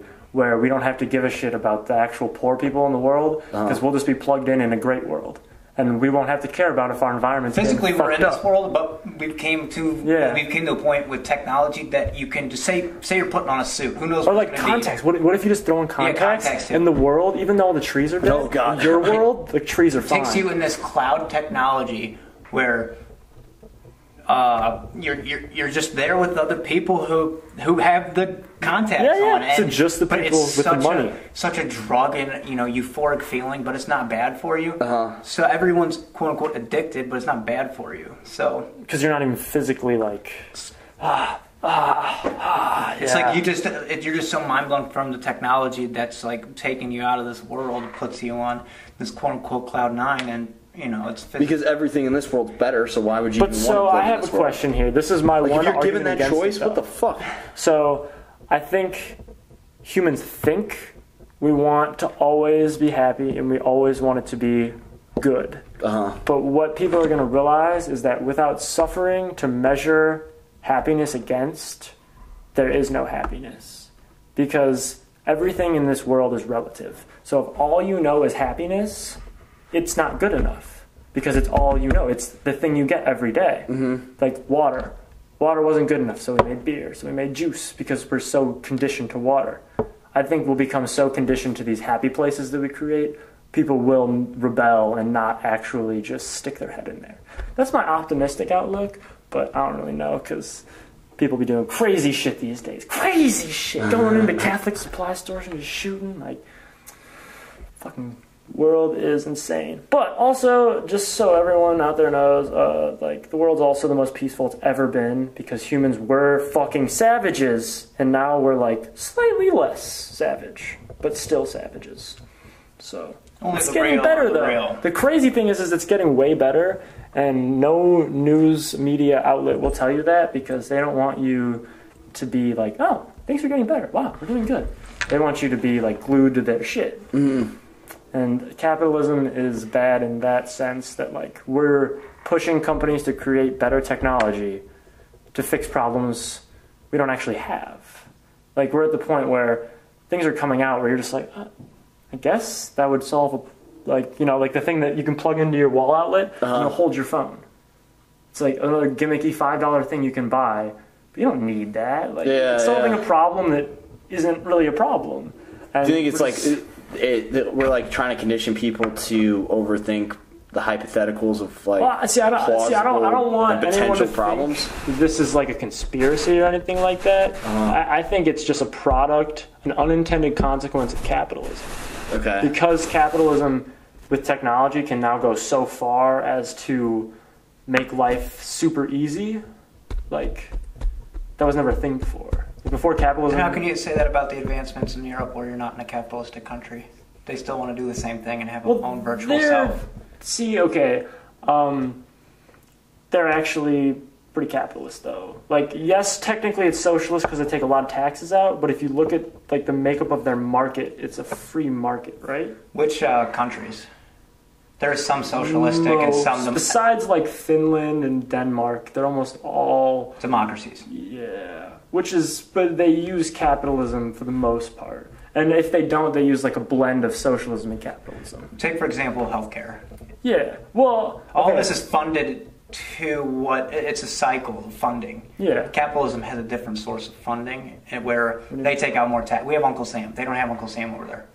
They take out taxes, but in terms of free healthcare, they have it provided. We don't. Yeah, which is crazy. Look at the income to your government from healthcare itself. Exponential. Therefore, by them giving free healthcare, they don't have as much funding as we do. So that's why you kind of see more advancements, and that's why our country is free as is. Whereas people, and I truly believe that we should have free healthcare. The system's hard. It's hard until you find someone who can find the right motive to switch to free healthcare. I don't see it in this country right now. We can't, because small incremental changes. We'll get there slowly, and it'll be a bastardized version. But do you like the fact that you can go to McDonald's and get that burger for that cheap? Our economy cycles on making it so we can afford it. But also, that cheap. To go off of this, so McDonald's was super cheap, and they still have some of those options. But now, they're realizing people don't just want cheap bullshit. Sometimes they want the nice shit. So McDonald's is rebranded, and now they're nice. That's a sociological shift, because the people wanted to change because McDonald's is getting older, maybe. Who knows? There's no explanation as to why, but society did shift to the point where, like you said, they're now wanting to buy the two different spectrums. You got some people wanting to buy that double cheeseburger for 99 cents, and then you have those regular customers who want to switch to something new, like a chicken select. Yeah, something that they think is healthier. And I don't know, it just comes back to me to all these things rely on humans only wanting what's easiest and what's best and fastest, but I don't think that's the way humans are wired, because I think that we as a group just need struggle, whether or not people admit it or realize it. That's why sports is so impactful on kids. It's because you're struggling with this group of people. You have this team bonding. You're just struggling, and it sucks. But then when you're done, you're like, I did some shit. And people, we're wired to like the feeling of I did some shit. Literally, that's in our DNA. Why do you think that is? Because otherwise we would just do nothing. I bet you those people were born that had DNA that didn't reward them for doing shit. And so they didn't get that dopamine boost, so they didn't do more shit, and so they just stopped doing shit and then died. But there needs to be an element of meaning. What do you mean?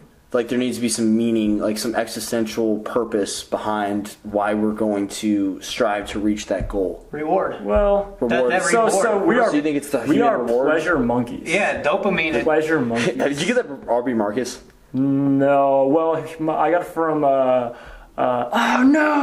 No, it's the Here We Are podcast. I'm sorry, Shane Moss. But he probably got it from him. Okay, because one of the two, because I've heard that from our. Yeah, that's Pleasure funny. Monkeys is a fun one. But basically pleasure it's meaning just suggesting that the reward humans system, do everything because of neurotransmitter. dopamine. Humans do everything to get more dopamine. When you look at Instagram, it's because you want to see that you got 20 likes because that's a dopamine boost. You want to see that someone Snapchatted you because that's a dopamine boost. And so your brain is just wired to be this gives me dopamine, do this more. This gives me dopamine, do this more. And so it used to be you go to the hunt, kill a big buck, walk home with that shit on your shoulders, and your wife's like, oh my God! And you guys have some crazy sex, and you eat well, and your brain's just boom, boom, yeah, that a lot. Right. And so you do that a lot. So you're saying this from a neurological point of view. Yes. So that's what's happening in your brain whenever you receive this reward. And you're saying the way to get there, the equation to reach that goal that's so desirable is through struggle. Yes. Or at least that is an element of it. It is an essential element. You can't do it without any struggle. Because again, everything's just so relative. The brain thinks that I'm tall or you're short based on things around me. If I'm in Asia and I see a dude who's 5'10", speaking. Yeah, when I see a dude who's 5'10" in Asia, I'm like, he's tall. When I see a dude who's 5'10", Jay Doslin.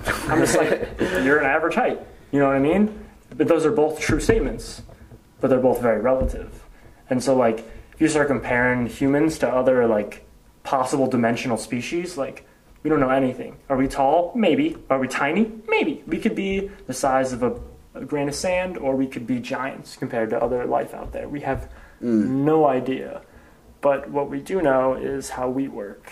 And yeah, it's a really weird system of just like basically the brain figured out. It's hard to talk about natural selection because it's tempting to say that natural selection figures things out or natural selection solves a problem. But what really is happening is a mutation that could be advantageous or disadvantageous happens. And most of the time that thing dies, but occasionally that thing fills a niche and then it spreads its genes and then a change happens. So you're not just natural selection, but there's the element of sexual selection as well. That too, yeah. Plasticity. But yeah, so it's like nothing intense. What's plasticity mean? My evolution. I think it's the ability to like adapt. I think neuroplasticity is really like the ability to be flexible. And like that's one of the things humans are really good at. Neuroplasticity is medical. You have a plasticity in terms of natural selection. Like there's two different shit. Okay. You have two types of natural selection, like the founder effect, and then there's one other. And it's like okay. So the founder effect is where, say you have a species. Say theoretically, say you have 6 turtles on a boat. They found a boat because they wanted this boat, and they just randomly got on it, and it starts sailing away. They're not going to die on this boat. They could swim, so they're going to end up at a different island. Okay. They're not going to know that this island's going to be different. They're going to have to change to this island. Mm-hmm. And that's where the founder comes in. They, quote unquote, they're the turtle species that found that island.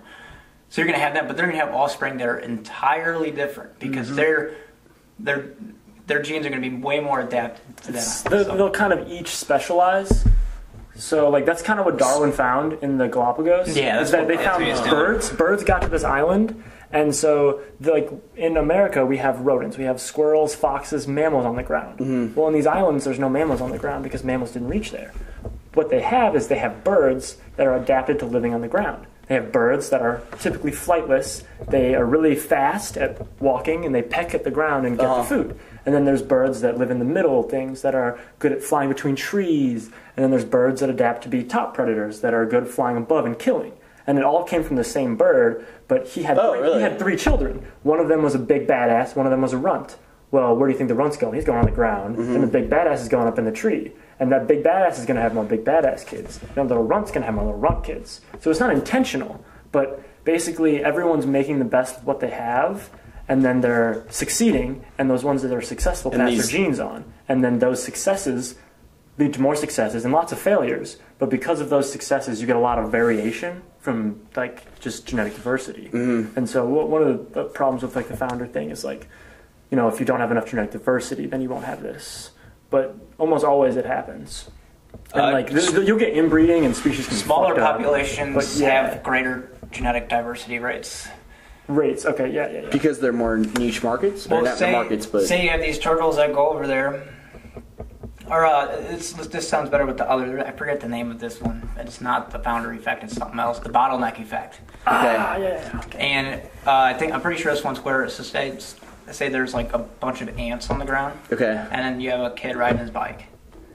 By chance, you run over like 4 ants. And the population size gets all messed up, and it's not the same as it once was.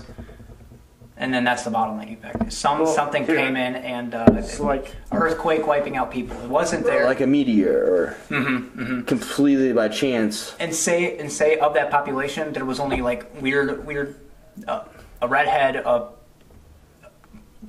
black girl with, you know, different style hair. Okay.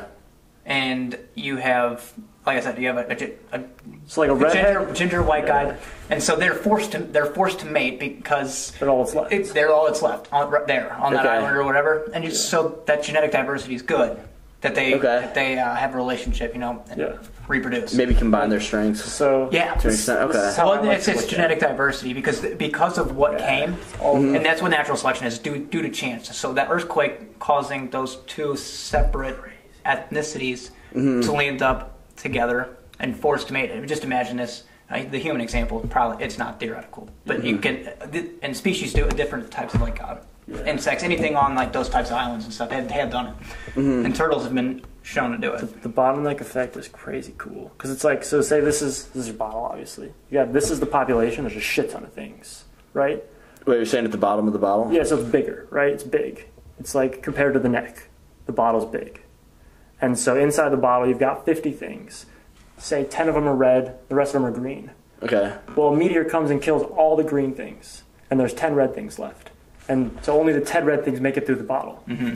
Whenever you see that species now, what do you see? And so this getting clear out. This is getting cut off because the bottleneck effect has to do with disturbances, Which is what Gregg was saying with chance. Yes, exactly. Okay. And so the chances. That part of the island gets hit by a tidal wave. So all those ones die, and so now there's only 10 red ones left. Dunzo by chance. The population wiped out. The population. Well, so this is the key of it though. The population was 10 red, 40 green. So it was mostly green. But all the green ones died. Now this thing is red. But all the green ones are dead, so the red things are going to be able to take over the places where the green ones lived. Like those green ones had ecological niches where they survived and they were better adapted because they were camouflaged. All of a sudden, these red ones have no competition. So the island is theirs to go crazy on. But as those 10 ones start having kids, the green DNA in them is going to start coming up occasionally. So they'll have kids that occasionally will be green. And they'll be like, what the hell? But because they come from the same thing, or because because they were the same. With the green? No, because they were the same. Because they were the same, but all the green ones died. But they still share a ton of DNA. They just look different. These mutations still happen, or imagine this isn't mutations. This isn't mutations, dude. 300 people total on an island. 250 Jordan Fishers, 50 Greggs. You're the dominant one. Okay. You're killing it. Obviously, because there's more. 250. Yeah, more. 50 him. We're reproducing more views than me, but still we're having some Greggs. Okay. But not as much.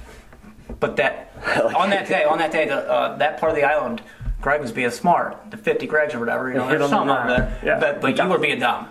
And so that tidal wave wipes out, of the 250 U's, 225. So now 25 of U's lay remaining, but 50 Greggs. So now Gregg becomes the dominant species. Yep. And then that's how that. So that's the bottom. Then you have are they still reproducing together, or are they separate entities? They're reproducing together. So this can happen with both. So you can have one species where a phenotype gets wiped out. So like there's only Gregg, all the Jordans got wiped out, but so now there's Greggs with blonde hair and Greggs with green hair, and so they look different. But then you can also have two different species where Jordan and Greggs are just chilling by themselves. They don't interbreed. But then the less Jordans means Gregg can take over a lot of the land Jordan used to occupy. But now Gregg gets that. And that's all so he can become more successful and ecologically fit, which means he has more kids because he has more land. The three different offspring comes from, are they autosomal dominant, meaning AA, heterozygous for that trait, AB, meaning that they're going to express 50-50. Shit. Yeah, and then or you have autosomal recessive, which is the the lucky one. That's the lucky, if you get that, say for you, brown eyes were recessive. You got it. All traits differ in terms of what they're going to be expressed. And we're realizing that genes, it's not like, so with some things, maybe it's like you have A, capital A and lowercase a. For most things, it's like, there's like 50 different genes that influence this a little bit, that make you a little bit more prone to this and a little bit. So like it's not a lot more variables than what we were thinking with originally with like the Punnett square. We kind of thought like, so for example, the genius gene. We thought there'd be like 6 genes where you go on and be like yes, yes, yes, yes, boom, kid's a genius. But what they found in reality is like, well, the fact that this kid was predispositioned to be curious made him smart, but the fact that this kid was really social made him smart because he wanted to fit in and he wanted to know everything about everyone, so he got really smart. And so like it's not one thing, it's a lot of different variables that we can't predict. Personality traits. It's so much deeper and so connected. Their capability to memorize things, their interests. I was telling curiosity. Different species evolve for different things, like adaptive reasonings, and then you bring up memory. I was telling there's this bird that collect in the spring. It'll collect these nuts that fall on the ground because that's what it eats in the winter. So in the spring, it takes like 1,000 nuts, individually hides them throughout, scatters them throughout wherever they're at, and each bird remembers where all individual nut is. When That's impressive. When they go back to find it in the winter. So 6 months later, they remember 1,000 different individual spots. They hit each individual nut, and they go and get it. And that's just their memory. Yeah. So like those birds probably have a better memory than most animals. So It doesn't mean they're smart though. Maybe in humans. Imagine, yeah, true. Imagine, go hide 1,000 M&Ms right now, one individually separate from each other. Uh-huh. So let's say they Not a chance. Yeah, right. Not a chance. You can get maybe 10. I could probably get 10, but that's it. But like that's because my brain didn't need that. Like I could survive without figuring out thousands of seeds. That's insane. For them, it was probably like, well, this guy remembers where 100 of his seeds are. You only remember where 50, so he's going to be a lot better off this winter. You're going to be a lot colder, look a lot shittier. Bitches aren't going to mate with you. You're going to have less kids. The guy who remembered 100 is going to be successful, and the next time his kids will remember 150. So their idea is their species is golden. They're now, yeah. Every offspring knows where their nuts are, because that's how they survive. They have no other. So they were probably closely related at some point to a species that has terrible memory, and then branched off as like this is the branch that's really smart because they memorize shit. I feel like they were branched with, and that's what they adapted to, and it works for them. So that's why they stayed that way. Yep. Whereas humans can't stay one way because society's always changing. And there's so many new problems. We're creating so many new problems, like that we have to adapt just to. Just like car exhaust. They're finding people who like walk next to big roads, like so like maybe work. live in downtown downtown and if New you York. walk a mile to work and all that exhaust is there, really bad for your respiratory system. In cities, they're finding hugely increased rates of like problems with your lungs in kids, adults, everyone. Wow. It's nasty. It's just like the. Especially, I've been over in China even more. They wear like the masks. That's why That's crazy. Beijing has that fog. Dude, for the Can't even Olympics, see 10 feet in front of you. the Olympics, they God. stopped all the industrial production for like I don't remember the exact time frame, but I think it was months before the Olympics, so that the smog would lift. And like tourists still complain about the smog during the Olympics for sure. The smog. Yeah, and like LA, I could see the smog at one point. I've I was on the trail. I was just like, oh shit, that hazy part. Someone's like, yeah, that's LA. I've always hypothesized: is there like with your guys' like understanding of I guess like air purification or whatever? Like is there a possibility that you could purify the CO2 and somehow convert it with like some form of technology? No. Cheaply, no. Oh, in the air? Yeah. No, you're messing with stuff that's been here the entire time it's been here. The Earth. There's a reason there's X amount of oxygen in the air. You mess with that, you're messing with how plants grow, how trees grow, because they don't have the oxygen they once did. If you're changing these bubbles. So there's no way to convert like I guess artificially. Basically pump CO2 out of the atmosphere. You're thinking. Like to somehow even convert like trees do to somehow convert. Instead of biologically, artificially convert CO2 into oxygen.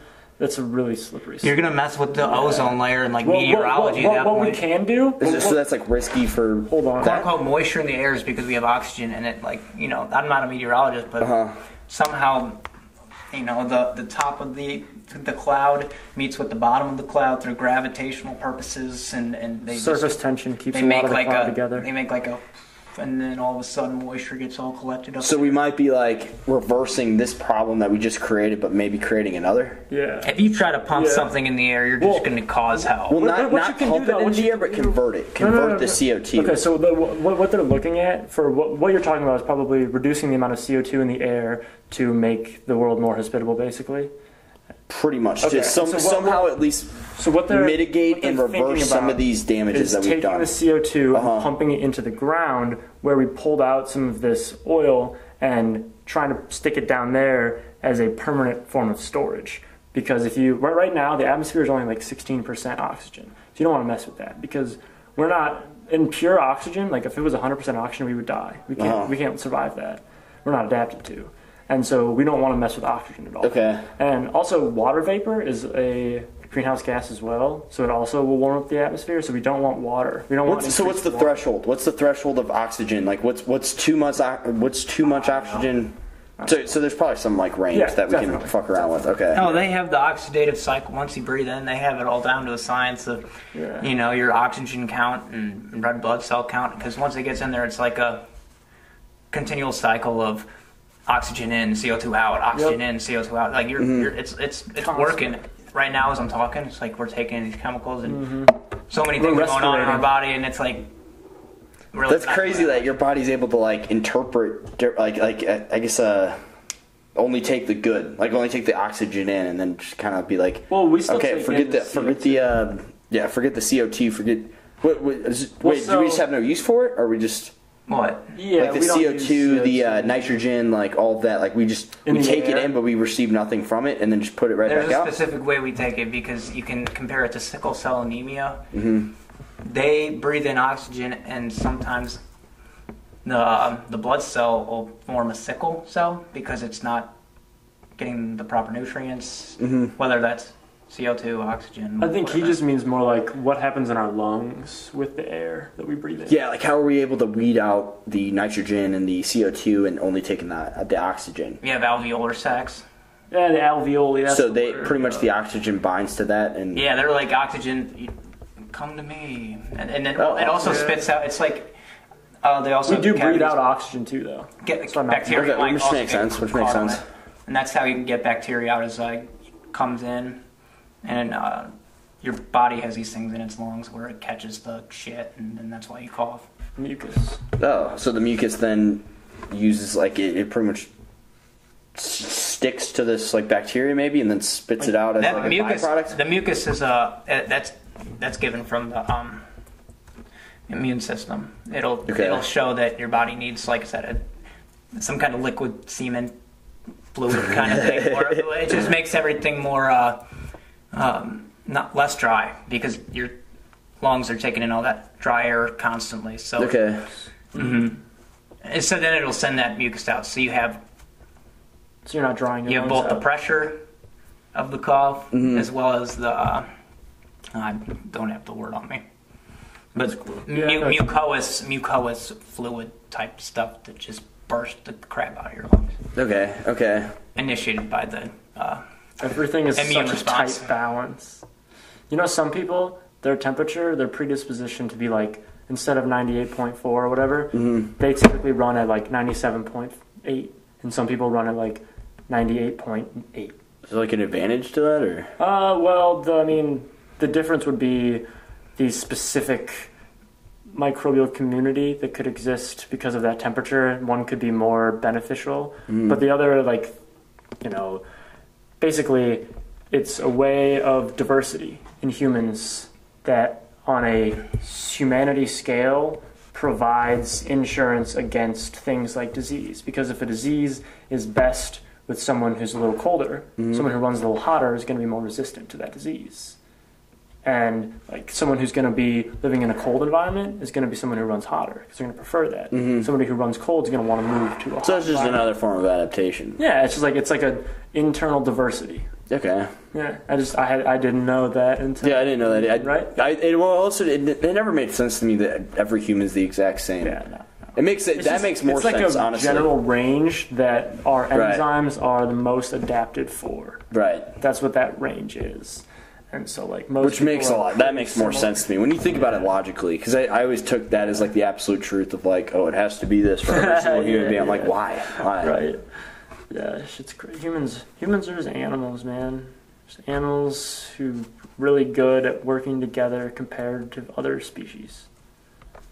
Like, realistically, like, that was our big thing, was cooperation. Because like, chimps and shit don't cooperate well at all. I think, I don't know, I think it's orangutans that are really smart, and they kind of cooperate sometimes, but like they'll fuck each other over for sure. Like humans are the only species that really can like cooperate with other. Where's that derived from? From the like invention, I guess you'd say, of language? I think that is a product of our cooperation. Okay. But I think the cooperation comes from like the original. So the idea of how humans kind of came from monkeys is that there's a valley in Africa called the Rift Valley. Okay. And it's where, you know, how tectonic plates can smash together, like India creating the Himalayas in the subcontinent of Asia. Mm-hmm. Well, basically these continental plates are pulling apart. And so, which created a divide from the species? Well, kind of. It created a valley. Okay. And then the east side of it is being lifted up. That's where Kilimanjaro is, the highest portion of Africa. It's in that east subcontinent right here. Okay. And this is the Rift Valley, these lakes. And so this area here, this Tanzania area, it got higher elevation, which means less precipitation. Okay. Higher elevation, lower precipitation. Rainforests are turning into savannas, which means trees interspersed with fields of grass.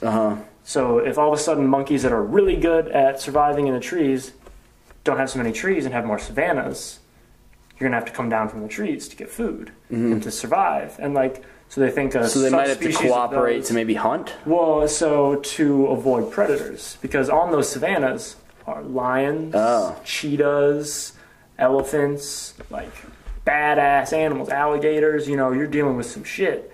And these things, monkeys in the trees, top predator. You can't fuck with a monkey in the tree. He's so fast, you're done. In a savanna, though, not really meant for that. Yeah, forced to adapt. But so they and the think ones what maybe happened, that don't they communicate and cooperate well are going to get weeded out. Exactly, they're going to die. The ones who don't cooperate. And, one of the big things as to why we're so good at it, though, glad I remember this, is that we are one of the few species that can do a task. Us three, me, you, Greg, we do a task. And I'm like, yo, Greg helped a shitload. Jordan didn't do shit. Next time, I'm going to be like, yo, Greg, let's go do this. I'm not going to talk to you because you didn't help. Most monkeys, whenever they try to do coordinated things, which they do occasionally, they're like, us three did this thing. We all get equal reward. That's it. They don't think you didn't do shit. I'm not helping you. They're like, you didn't do shit. That's fine. It's kind of like a big part of the incentivized it's a human very reward big system leap. with capitalism. Yeah. Honestly.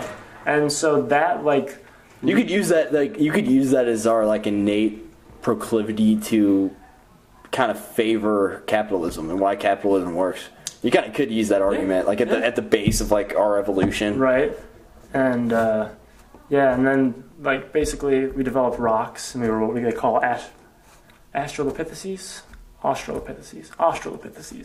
And basically those were the first version of monkeys that could do coordinated throws. Because before we were really in the trees moving up and down, and now all of a sudden we're getting muscles that are lateral. And so they and they have really good wrist flexibility compared to monkeys. And so they think those creatures would throw rocks at the predators to get them away. Because if there's only, say there's 40 of you, but you're all way worse off than a cheetah, it's going to get one of you. For the first time in the history of the world, an animal had a attack that they could use from range. Because up until then, everything's hunting, claws, teeth. And so basically how it goes is you're a lion, you come in to eat my group. You're going to kill a couple, but maybe 50 of us can kill you. And realistically, a lion's thinking 50 dudes? Yeah, I can fuck them all up. But all of a sudden, they can all attack him at once with rocks. And if they can coordinate that, if he gets hit with 20 rocks at once, he's like, fuck this shit, I'm out. And so that... They survive. Yeah, and then they're like, dude, you see that? We just beat a lion. Yo, these rocks are real. Let's get better at this. So then, what do they have to do? To spears, which evolved to throwing spears, bow and arrow, guns. All this shit. It's all about our ability to improvise and innovate, progress. Yeah, and realize what works and what doesn't, and move on from the things that don't work. So it's it's kind of like a cohesive. I brought it back to the hike. Wait, to what? No, just our ability to reflect basically is why humans are special. Okay, yeah, that too. Because then we can push forward, innovate. 5. I gotta leave 5. Okay. Trish is pissed. I told her 8. It's 9. All right. She was excited to get this chicken noodle soup done. Or turkey noodle soup.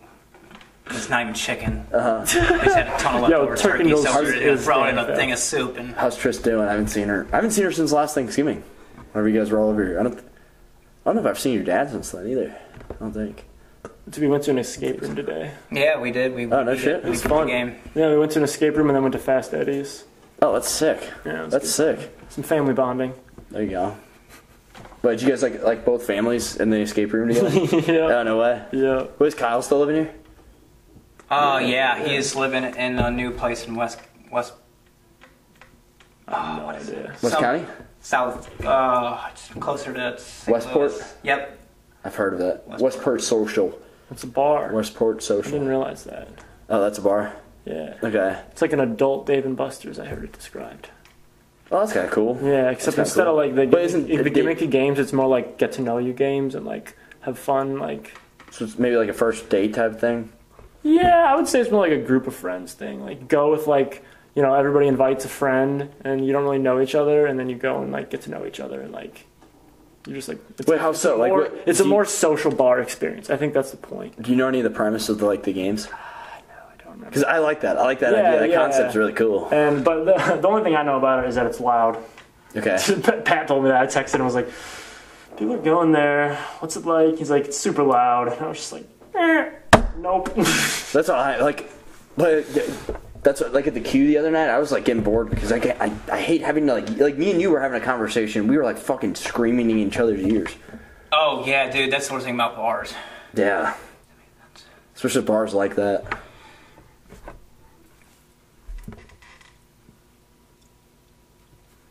You guys want to call this quits?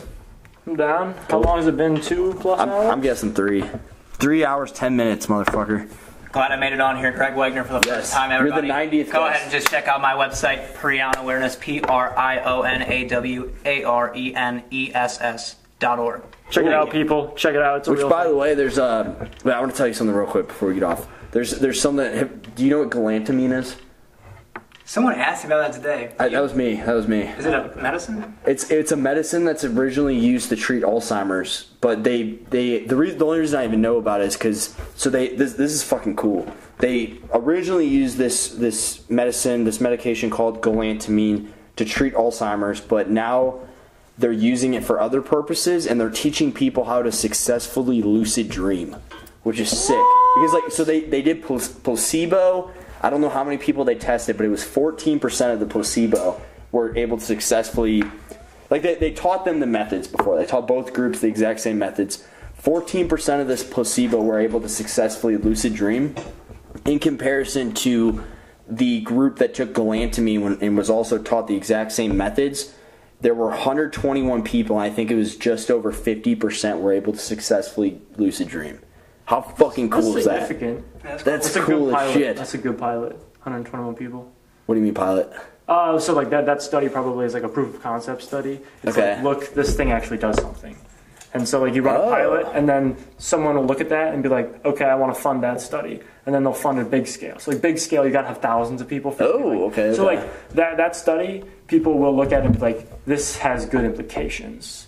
But then that's not science. Like that's not like, we don't know that now. Then the next step is like you take a study with like 5,000 people, do the same thing, see what the results look like. And if they look the same, then you're like, okay, we're on to something.